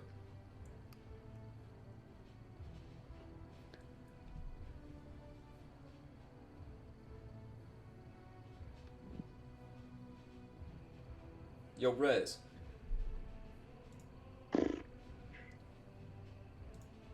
Hey, yo, Brett. Yes, okay. One of y'all's probably gonna have to mute yourselves. No, I'm talking, and it's coming over his. Oh. Yeah, you know what? Fuck it. I go invisible. You can only do that once per short rest. Right.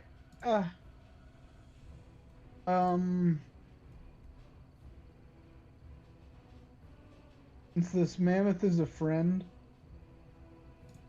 can I Yeah. climb it with Erlond? Yeah. Go ahead and make me an athletics check. Or an acrobatics check. Up to you.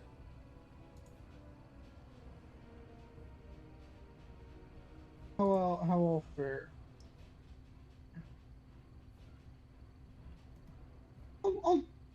I'll try to do it like a play I saw. It was called King of the Ring. There was King an of elf the Ring. character. There was an elf character that did some really cool like stuff on a prop elephant. So I'm gonna try to recreate that with Sure. acrobatics. Okay, yeah, you make it up. That's gonna take 15 feet of Erlond. movement. Okay, yeah. I think I have 15 to it. 1, 2, 3. Yeah, 15 to it, and then 15 up.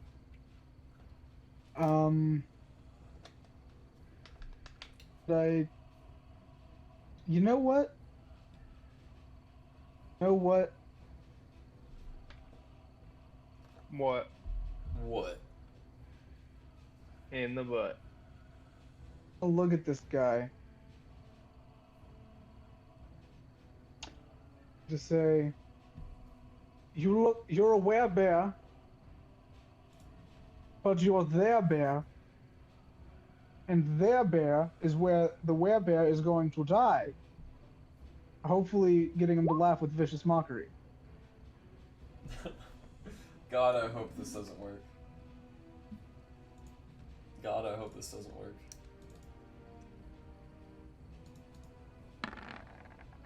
Okay, so he's got to make a. What is that? A wisdom save? Immediately, you guys watch as the werebear turns around with pain and anguish on its face. Go ahead and roll a d4.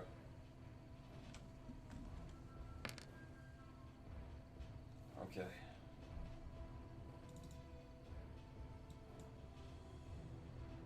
With that, the werebear turns and in a fit of rage bites down on its mouth and tongue hard, inflicting 2 damage. Does that end your turn? And it's going to be my turn. I'm going to step on this mammoth with Grimlock. What a turn that was. Up next, Ralas is going to try 5, Look, 10, I really wanted to kill him. 15, 20, 25, 30. He's going to stand here.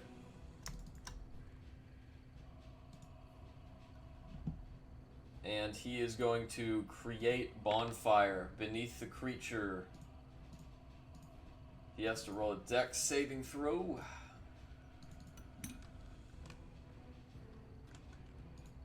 Minus 1d4. That's right. With that, the werebear immolates in the fire, and there lies the dead husk of the old chief.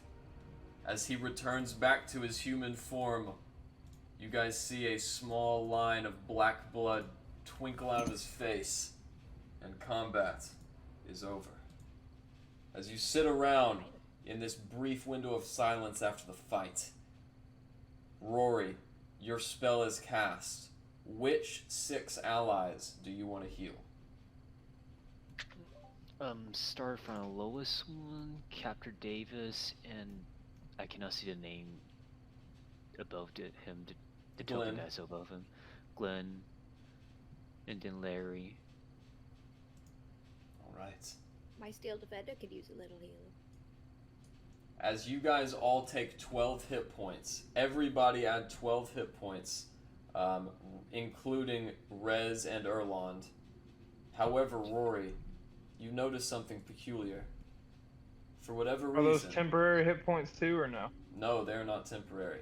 You take just max health if it gets there. Copy. Rory, as you look about, you notice that Captain Davies does not gain any health.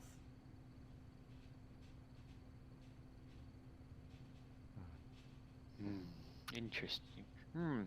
Rory is kind of curious about Captain Davis. I'm gonna cast... What's that?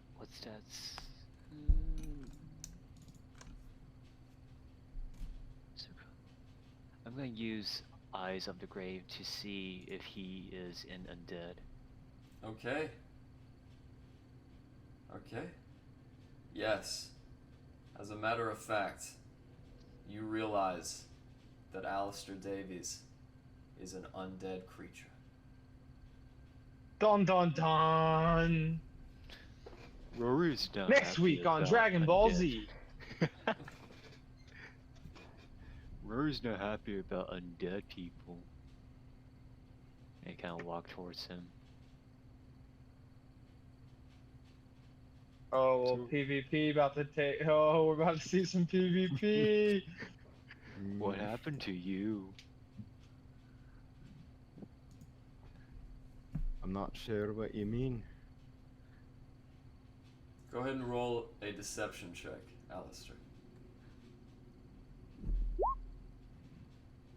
You can cut the tension with a fucking twig.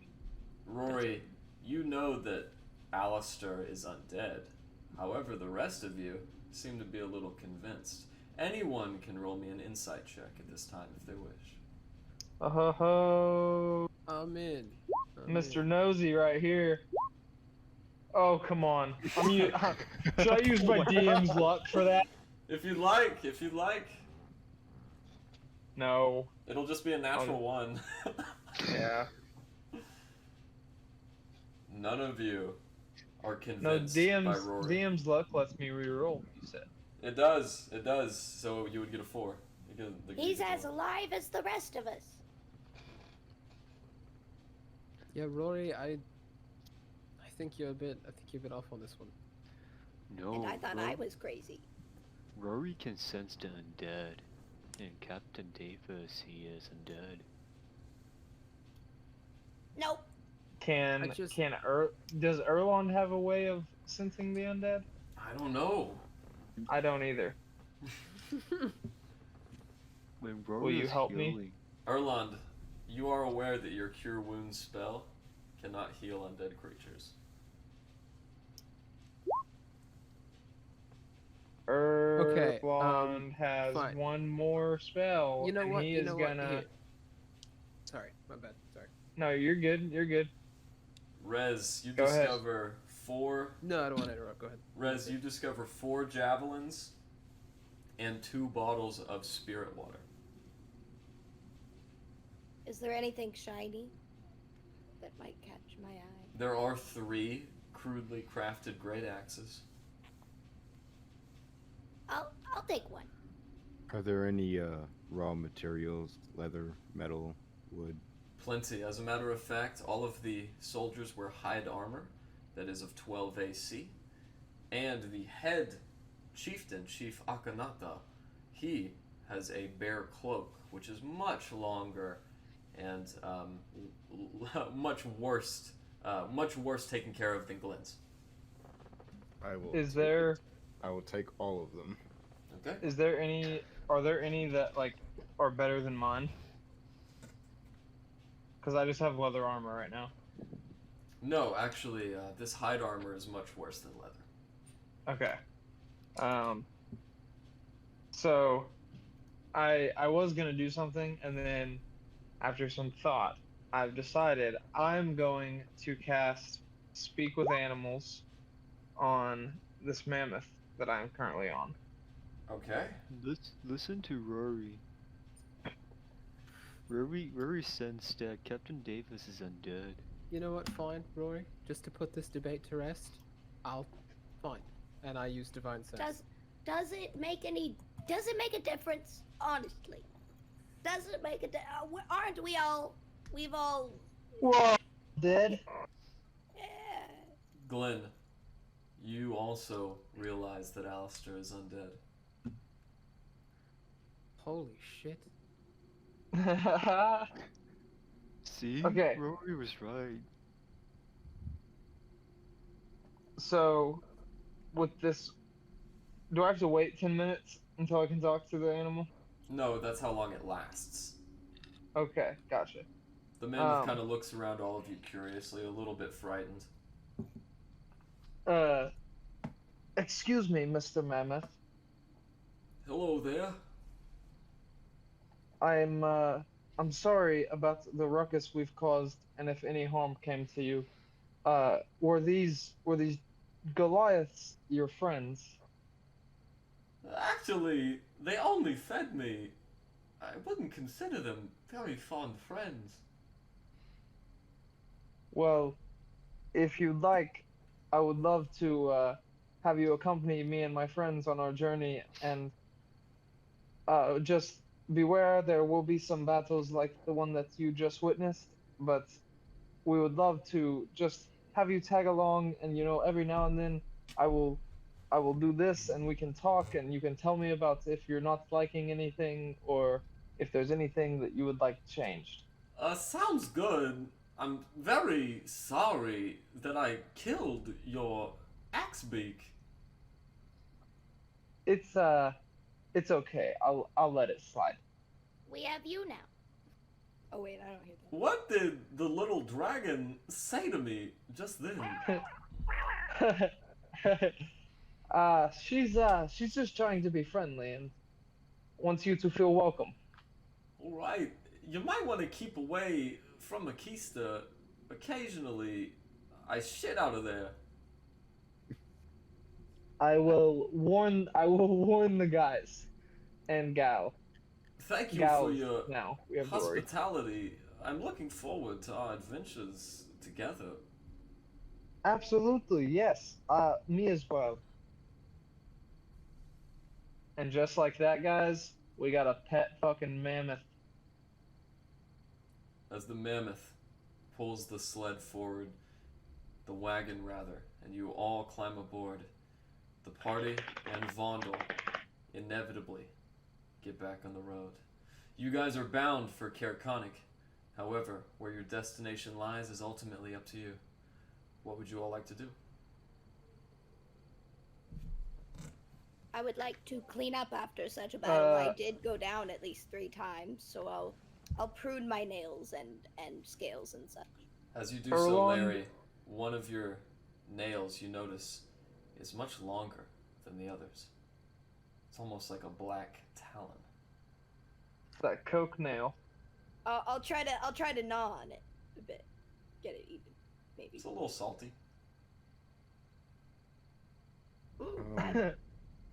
You said I found hide armor and a bear pelt. Did I hear that right? 2 sets of hide armor and a bear pelt. Erlon would like to search the bodies for any treasures. Rez got there a Gold, little silver. bit. Rez got there a little bit faster. So unfortunately, they are just naked Goliaths with very nice tattoos. On our journey in the wagon, I would like to turn the 2 hide armors into matching armor outfits for my new acquired crew, my 4 little kobolds.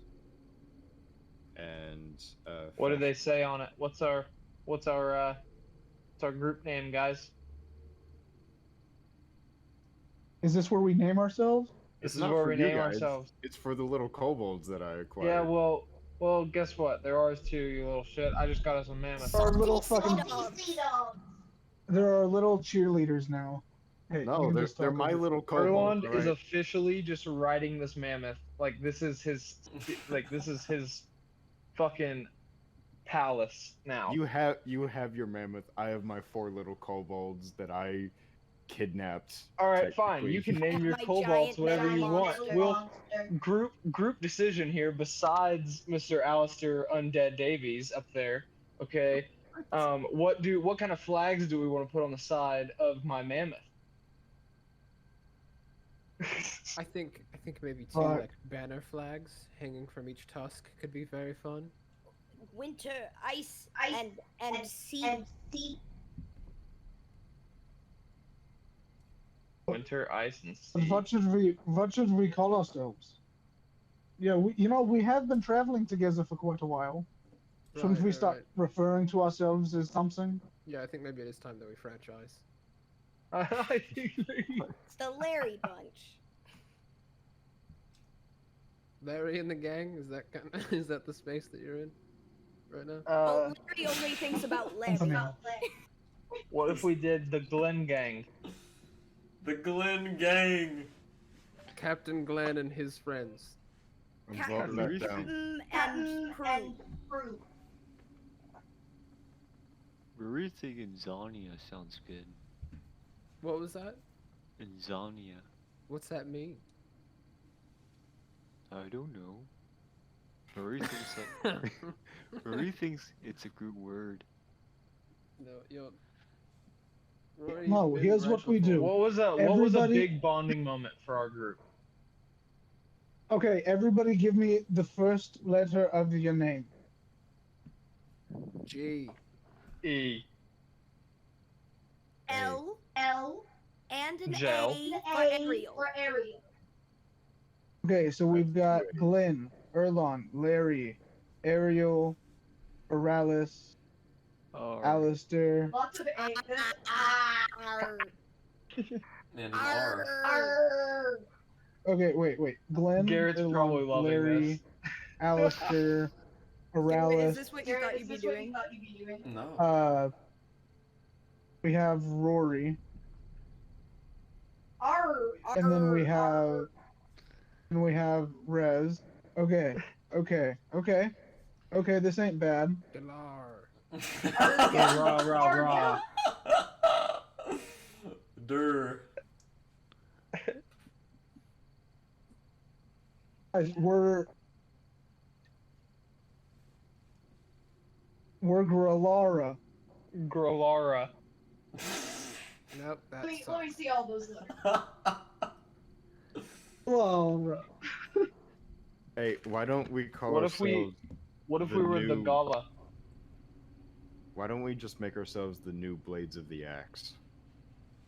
What about? No, I don't think so. That is like somebody else's already somebody else's name, and I feel Yeah. like it's lazy writing to just go like the new, The old and the retired. next. The old and retired. We can just take the name. Argrel. No, I don't. But I don't want to do that. Hey. I heard this legend about a group down from the south, and they called themselves the Keepers of Ord. Oh yes, I've heard tales of them too. Yeah. We could be the keepers of shiny. Oh, I don't. The collectors. The Keepers Oh of well, Time. yeah, the collectors. The Collectors. Hey, that's not bad. We do collect like everything. Argrel collector. Maybe The just tax collectors. give it some time. Yeah, maybe. I think we should Liberator. give name. We're rushing it. The What about- 7 or 8 alive, totally alive people.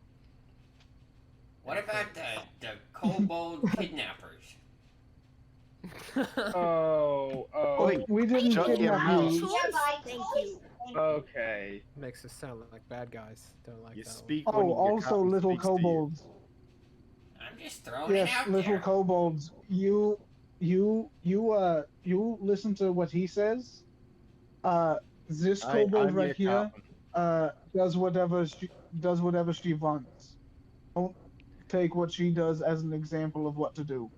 I would like to talk to them in Draconic. Can anyone speak Draconic? Can I? Nope. I'm just gonna say, listen, they're not listening to us right now. But they are good people, and you should follow them because I do, and I don't have any plans. She speaks normally when it's in Draconic. Anyway, We'll do what you say, Miss The Larry. mutinists. But I'm just worried my mom might have a problem with that. That's all. Oh, don't worry. I had a fallout with my mommy. Mummies aren't that. You got a new mummy. Yeah, you're probably right. Okay. We're better. I'm gonna approach Larry. What you saying to my crew over there? I'm just telling them that you's good peoples. Tell them they should trust their captain. I Listen did. to me. I did. Inevitably, you guys march far enough through this wagon down the path, and you find a good place to bed down for the night. Overlooking a small crag that extends into the Dwarven Valley to your south, Vondel pitches up a tent, and inevitably, you all find a warm place to bed down. Alistair, go ahead. Have I finished making the armor for my wee lads? As a matter of fact, you have, but unfortunately, that means that you've added a day to your telescope. can I? Could I also include like bear pelt hats in that armor set for them? Yes. So they have So matching cute. little fur hats. They all have matching sequence fur hats and hide yeah. armor that says Hell property yeah. of Captain Davies in the back. And Hell yeah. As you all Property Not of property, Captain crew Davies. of Captain Davies. crew of Can- I Captain like Davies. property. Can Ensign. I tinker on Ariel and get her health back up? Sure, sure. Yeah, sure. Roll her healing ability. Because is it I like, different? Because I can only repair 3 times a day. That's absolutely right, and she Okay. does not repair herself. So yeah, go ahead and roll that healing ability if you can. It's the same thing.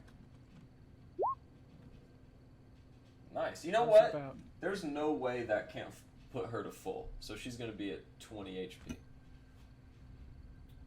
As you guys all inevitably bed down, you guys spot Rory giving some strange looks at Alistair. And then inevitably, you all fall asleep.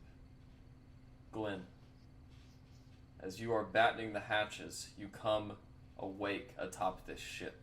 The white-bearded dwarf shouting orders. Alright, men! We're only getting one pass at this, and the first one weren't enough! As the ships gather, you watch as you and the other dwarven military ships begin to circle around this island. As you do so, they begin jumping off and boarding. You are with the naval crew who's going to stay on the deck. So as you load off the troops, you and the other ships go around. As you guys begin circumventing the island, going counterclockwise. Alright, men. As soon as that bitch Oriel pokes ahead, we'll give her the what for. And everybody aboard the ship. Hurrah! Alright. Bosun, I want you to get in the crow's nest and tell me if you see anything funny. I climb the crow's nest. As you get to the top, roll me a perception check. Absolutely. Fuck. Where is it? There we go. Alright. You don't see it until it's just upon you. Bosun, you Wait, see anything? Yep. And as you look up, it is the dragon, the white dragon. Oh man, let's fucking go, I guess. As she lays waste to your ship, destroying all of them, your last memory before cutting to black is waiting aboard the driftwood as the ships are all destroyed. Inevitably, you hear a voice. I'm sorry to talk to you this way, me boy, but I wanted you to see this, and I wanted you to meet me. I reckon I know who you are, and I reckon that you definitely know who I am. I know more than just your name, Glenn, but as a matter of fact, I don't think you do know who I am. Are you the one who's been giving me these dreams? Aye. And in turn, I've been the one who's received your prayer. You see, Martha Moore is a good lad. Meant a great deal to me. You see, son, the white-bearded dwarf, the one with the yeller eyes, that be me son, the one you're praying to.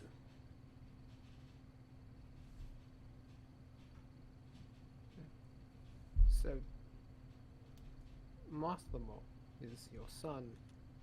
Whom do I have the pleasure of speaking to now? I go by many names, but you can call me Morden.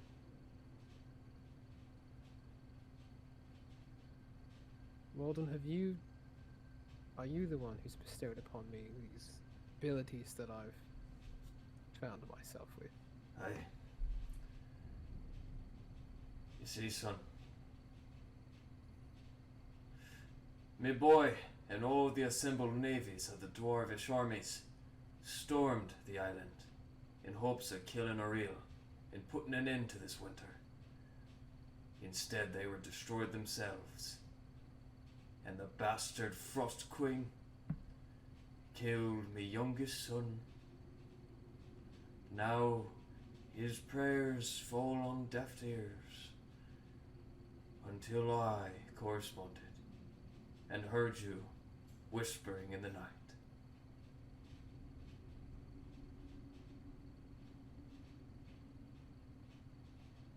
Was I always meant to scuttle upon that ship? Perhaps, in a way of speaking. Then again, what is fate, if not the decisions we make?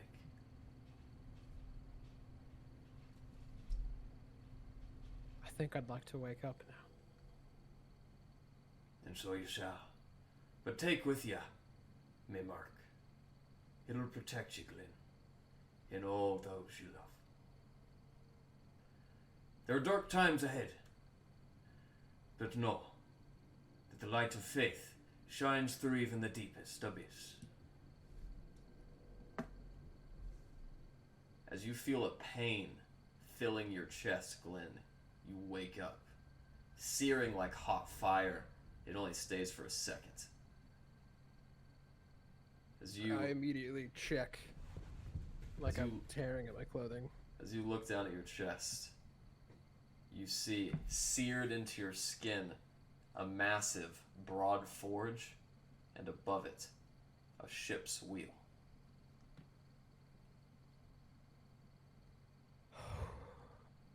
Never been much for tattoos, but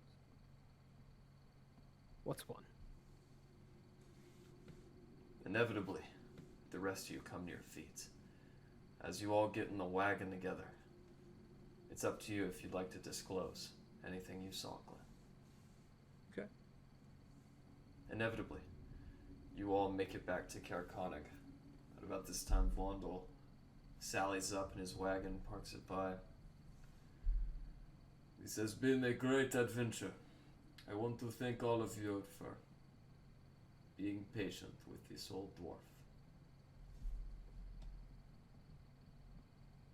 If there is anything I can do to help you, please do not be a stranger. And he leaves in Frozen Far Expeditions. It is approximately noon, and all of you are back inside the walls of Carconig. Okay, everybody, let me just run a name by you real quick. Just the one.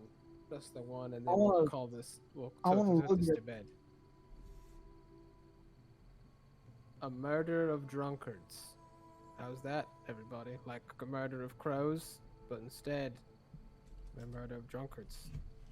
Everyone here drinks, right? Wait, right? so are you suggesting that for the rest of the day, like we get a good meal, a good hearty meal, and then for the rest of the day, we just drink our asses off? Right. And we tell everyone that it's like our shtick. It's our gimmick.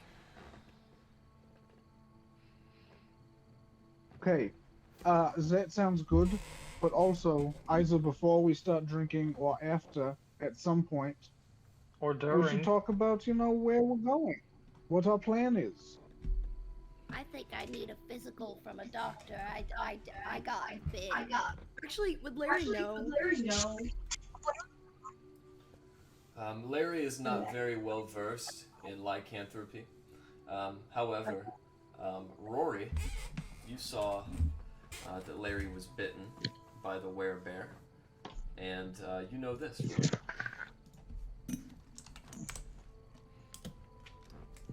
Rory is curious if Larry's okay.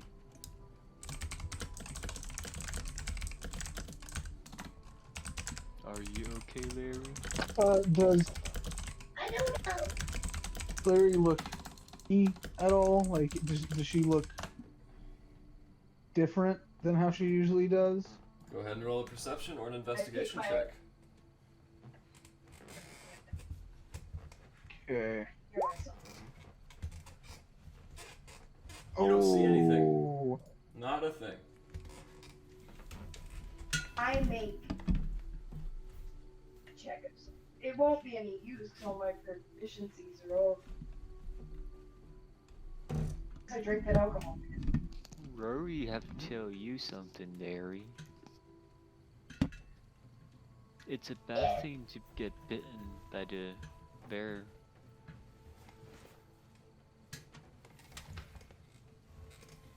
That's what I thought. I was thinking, well, maybe. Oh, wait. But would it be a problem, really? It could potentially be a Larry, problem. Like werebear? You could Real become quick, a and werebear. I tap Where Larry. did our DM go? I tap Larry. Oh well. Hmm. DM just disappeared. I'm gonna attempt to DM's cast. dead. I'm going to cast it. I just don't know if it's gonna work. Lesser restoration.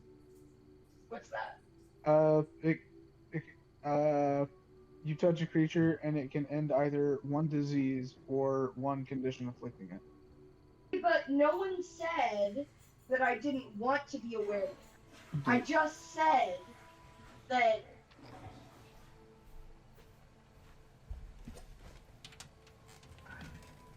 Didn't hear anything. Sorry, I'm back. examined by a medical professional. Okay, so I won't do it. Okay. Medical professional, you're a music artist. Thank you, Larry. Thank you. Ah, Finally, some recognition. don't let it go to your head. Too late. Rory is about Larry becoming a werebear during the full moon.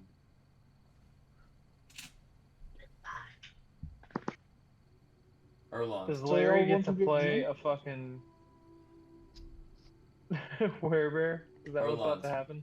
with your No, knowledge no one of said that. with your knowledge of stars, Erland, you know that the next full moon is in 5 days. Well, we'll find out in 5 days. No. Good. Do I know if she able to control herself during the full moon? We can just put me inside of Larry, and then somebody has to, like, the bars, and then I've got my own cape. Would Sanctuary hold it?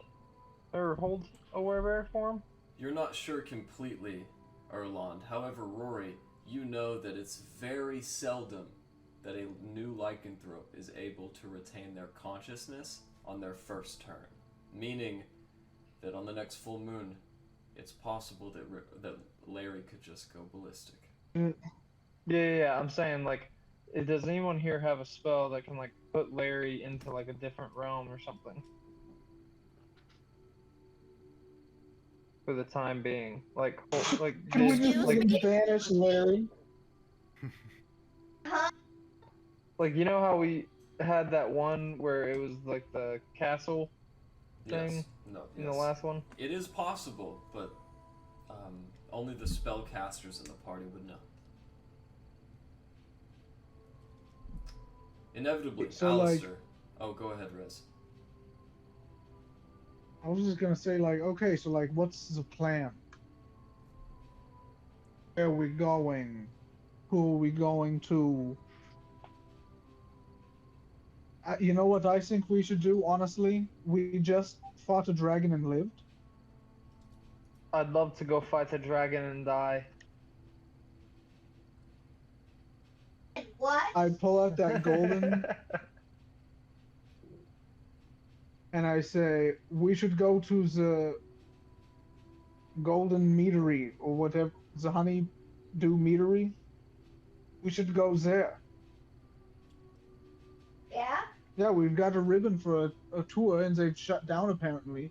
So maybe we could get like a really exclusive tour. Maybe they're like really revamping the place or something. I think we've earned a vacation. But how long is it gonna take to Life do is a this? vacation. When you're doing what you love. Let me check my map. It would take approximately. How long would it take?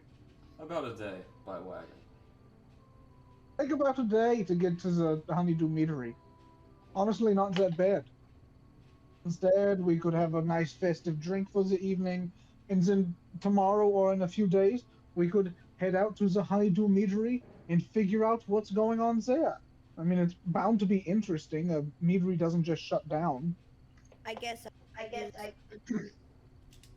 Alistair, Vacation time. are you attuned? I- Are you I think we've attuned to earned it. Yellowbeard's seeing stone?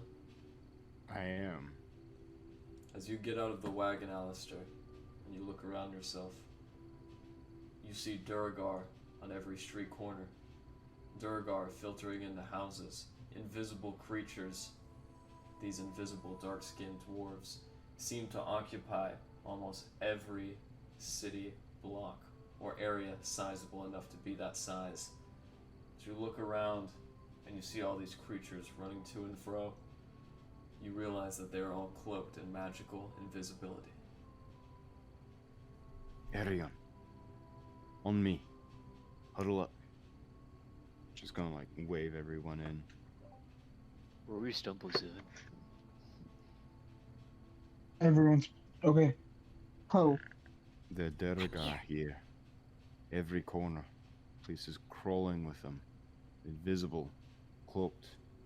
Running into houses. Down the streets. Places infested with them. With what again? So, Derga. with Durga, so what should we do?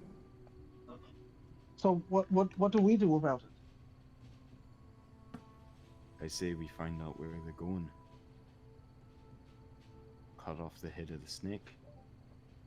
Rory likes to follow To go get people. a drink and Then what if we find the source? We die. We kill them. We need a bigger army. They're cowards, they hide. We need a Yeah. bigger army. As They're much cowards, Larry. as much as I usually don't agree with Larry on a lot of things, I like Larry, but she's a They bit. killed you a many bit much. times. I don't. None of us can see them. I mean, do you reckon I'm gonna swing willy-nilly on this one, Alistair? I mean, I can just hold out my sword and start spinning, but I don't know how effective. I'm not saying we start swinging wildly. I'm saying we find out where they make camp, where they call home, where they're going to. They're not just sleeping on the street while they're invisible. No, they're going somewhere.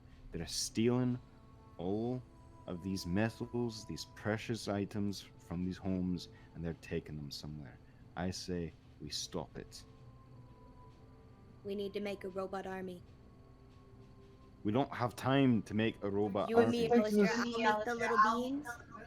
You Let's- make the let's ballistics. take this one step at a time, Step one, robot and army. step one is let's go get a drink and get drunk tonight, and then we will settle this in the morning.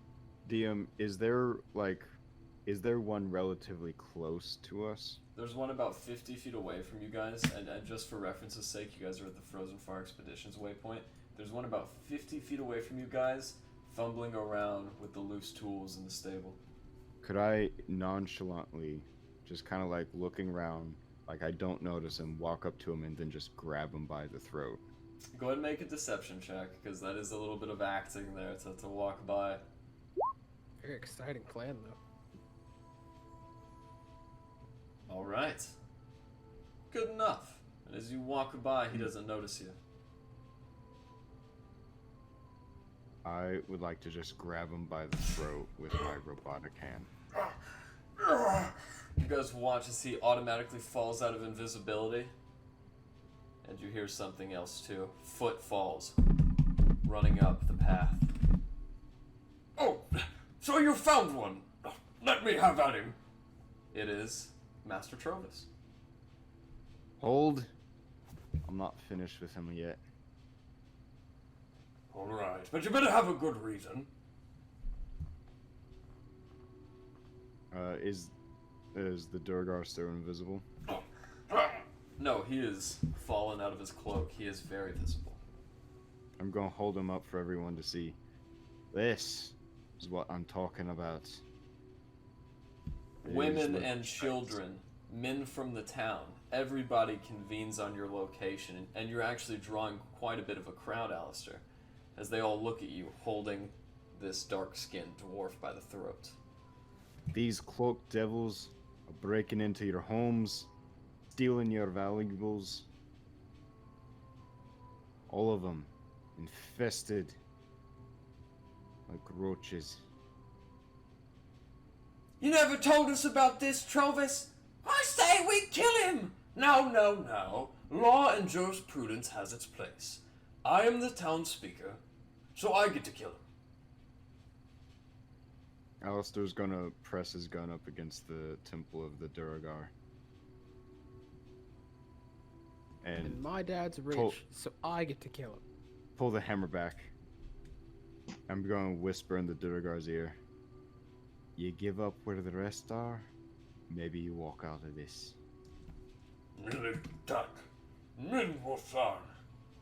He speaks Undercommon. You can't hear what he says, but Rez, you hold remember Undercommon. Hold on, I speak Undercommon. You do. I do. You will never find us. Our fortification in the mountain is much too strong. It is impenetrable. I'm going to take a moment, hearing mountain. I'm going to say one last thing to the Duragar. Your death is carried on dragon wings. His eyes widen. And then How pull the could you trigger. know? His head blows off. People look around. They start laughing. You should do that more time, Travis. It's been a long time since we've seen execution. I thought they were unpopular. I guess you just can't win as a speaker. Well, anyways. Speaker, Yes.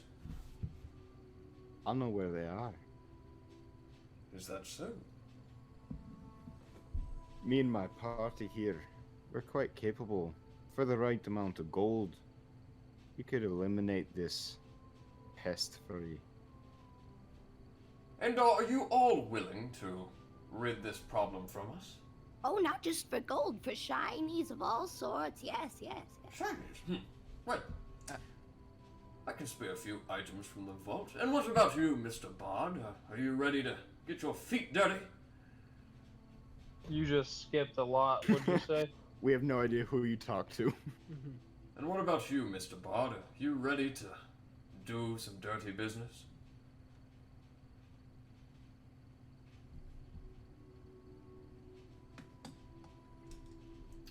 I could He's never. ready. I could Just never. make the check out to the Wavy Navy. The wavy. Wavy Navy, I like it. Oh no! Don't make it out to the wavy navy. All right, just have our gold and shinies and the vault open when we return. I Right. see. Yes, quite. As the keeper of the town treasurer, how much gold would you like? I saw quite a few of them. 10,000 running would be appropriate. 10,000 gold, you say? My lord. Well, Oh, you know, an infestation of this magnitude is quite hefty payment. It will require tons They of are dealings. dangerous. I can So spare. I think 10,000 gold would be Yes. very apt. Yes, I can spare 100 gold pieces for each of you, and, well, perhaps once you return, you can divvy up the stolen property and keep some for yourself. I did just prove that I I hear can what find them, I can what you are see them, saying. and I can kill them. Yes, I just cannot afford I- anything more than 700 gold. All right, you have a deal. Okay, I hear what you are saying, and I give him a wink, and I say, do you think maybe at least we could do 200 gold a person? Do I think I can at least double the price and pay you 200%? No. I'll get to the others. Plenty of shiny. Okay, 150 gold per person. Roll a persuasion check. Ooh, Rez. good. You drive a hard bargain, so I'll tell you this. I'll give you 1,000 gold pieces, and you can divvy it up amongst the 7 of you. Amongst the 7 of you. Okay, thank you. Like, The man wants us to fight. That is right, Rory, yes.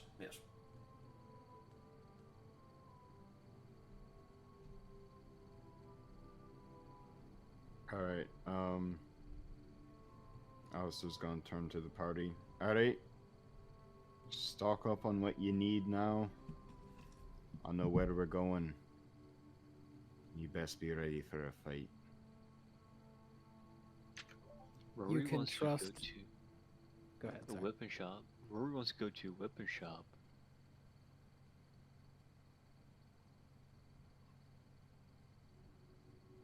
Rory likes to party. Who else wants to go get a drink while Rory goes to a weapons shop? Alistair's gonna join Rory. I want Drink. to go I want as to well. go as well. Rory. Erlond would like to join as I'll well. join. Okay. As all of you guys walk Might as well back. join, seeing everyone's going. Yeah, sure. As you guys all walk back into the Frozen Fire Expeditions, you find Vondel sitting before you. Smith activated, though not currently working. He looks out. Well, welcome back. What can I do for you? Rory wants some powerful weapon. I've already given you my light mace. Least you'll forget. I could make you an item, but it would be worth the cost of raw materials. What kind of materials Rory needs to find? No, you would have to pay me for the raw materials. I have most of everything you would need for a weapon. What kind of weapon would you like? Something Rory likes to swing hard with it and it won't break. I see. Would you like a great maul? Alistair's gonna chime in. Excuse me, Arari. I have something you might be interested in, and I'm going to pull out my Morning Star that I got it from a bugbear. Man, that thing's been in your inventory a while. So as he pulls it out, Rory, you see a very nicely polished, but blood-spattered Morning Star. Long chain that hangs off and a big ball connected with spikes. Rory likes battle weapon. I have Yeah. something as well, Rory. It's like Christmas for her. Something for you as well. Yeah, Yes. You can take... I haven't used this since I found it, but I've been keeping it in my bag. You can take this Shadowland War Pick. I'm gonna give her the Shardlin War Pick. Rory, as your hand touches the Shardlin War Pick, go ahead and roll me a Wisdom saving throw.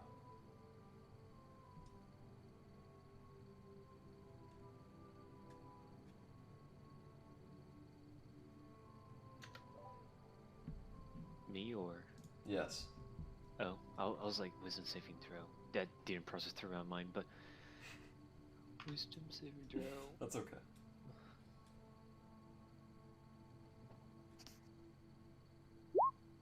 Alright. As you hold the pick in your hand, Rory, you sense that this pick can deal a massive amount of damage. It's a magical pick, but for whatever reason, its hold does not possess you, and you are free to grasp it without becoming cursed. Ah, Rory likes this. And starts swinging it around. Well, I see that you do not require my assistance anymore. Just be aware, if the authorities learn that you have a Shardolin item, they will jail you and at least take your weapon from you. Nobody's taking Rory's pick.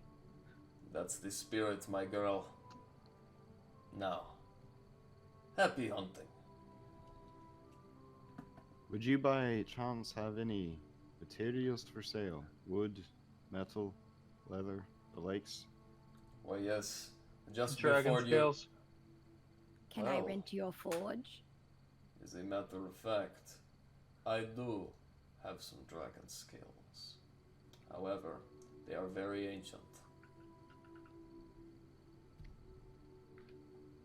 These are from a dead... Erlon is interested. These dragon scales come from an ancient red dragon. He was the last dragon killed in the Dragon Moot Festival. If you would like them, I can sell them for no less than 500 gold each.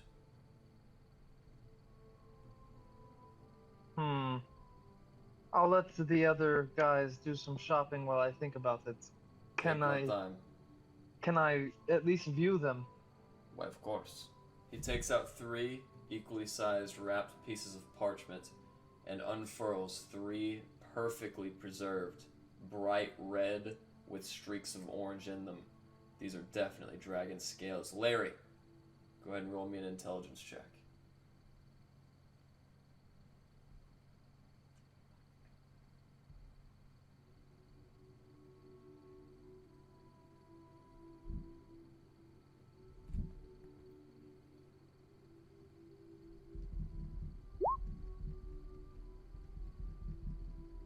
These just appear to be dragon scales.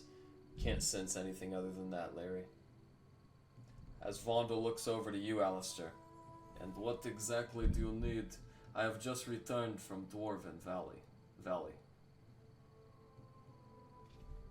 I am in need of metal and wood mainly. Alright. I can give you wood for 10 silver a pound.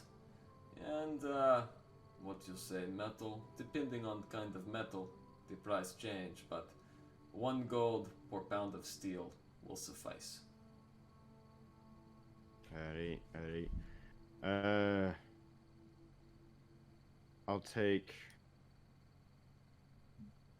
20 pounds of steel. Alright. And you said 10 silver per pound of wood?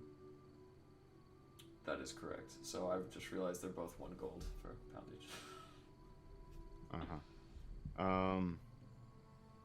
And I'll do 20 pounds of wood. Alright. As he marks everything down his ledger and gives it to you, that will be 3 gold pieces.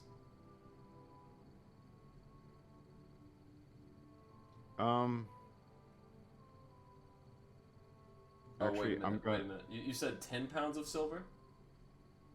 Yeah, so I'm spending 40 gold. That's right. My mistake.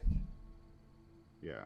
So 20 gold for silver for steel and 20 gold for wood.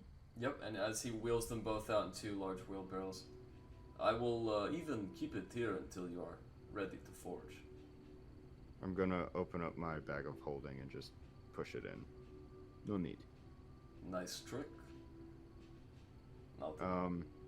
I would then ask him if he's interested in buying anything. As a matter of fact, I am not. Resources are tapped, and aside from this coin you have given me, I am, well, technically broke. Too bad. So now this is a question for you, Garrett. Using the forge, would I be able to make myself a better sword or a better gun? No, you really wouldn't. Your gun and sword are very well made. The only thing that could improve them is magical infusement or enchantment. Alright, so I couldn't make like a better gun. You could forge a new weapon. I'm gonna have to think on that. Take With your time. with the wood, could I make crossbows for each of my little kobolds? You absolutely could. It would take you the majority of 5 hours, but you could do it. I'm going to make them each a crossbow and a dagger. Alright. As Alistair busies himself hard at work with his newfound materials, by the way, once you finish, that will cost half of the wood. You'd lose 10 pounds of the wood. Minute details and so on equate to 3 crossbows that are each 3 pounds each. And then the steel, you would actually only lose 4 pounds. Okay. With that, As he's hard at work, what would the rest of you like to do? I have an idea for something. If I could use the forge, possibly. Why, of course, little lady. The forge is free for my friends. But now I have a question for the DM. I've been thinking about a Kniffy kilt that spins around me with like a 5-foot radius. You know, when I turn it on. As an artificer, I feel like that would be a doable thing, but we can deal that out later. But while I'm with the forge, I would like possibly to create.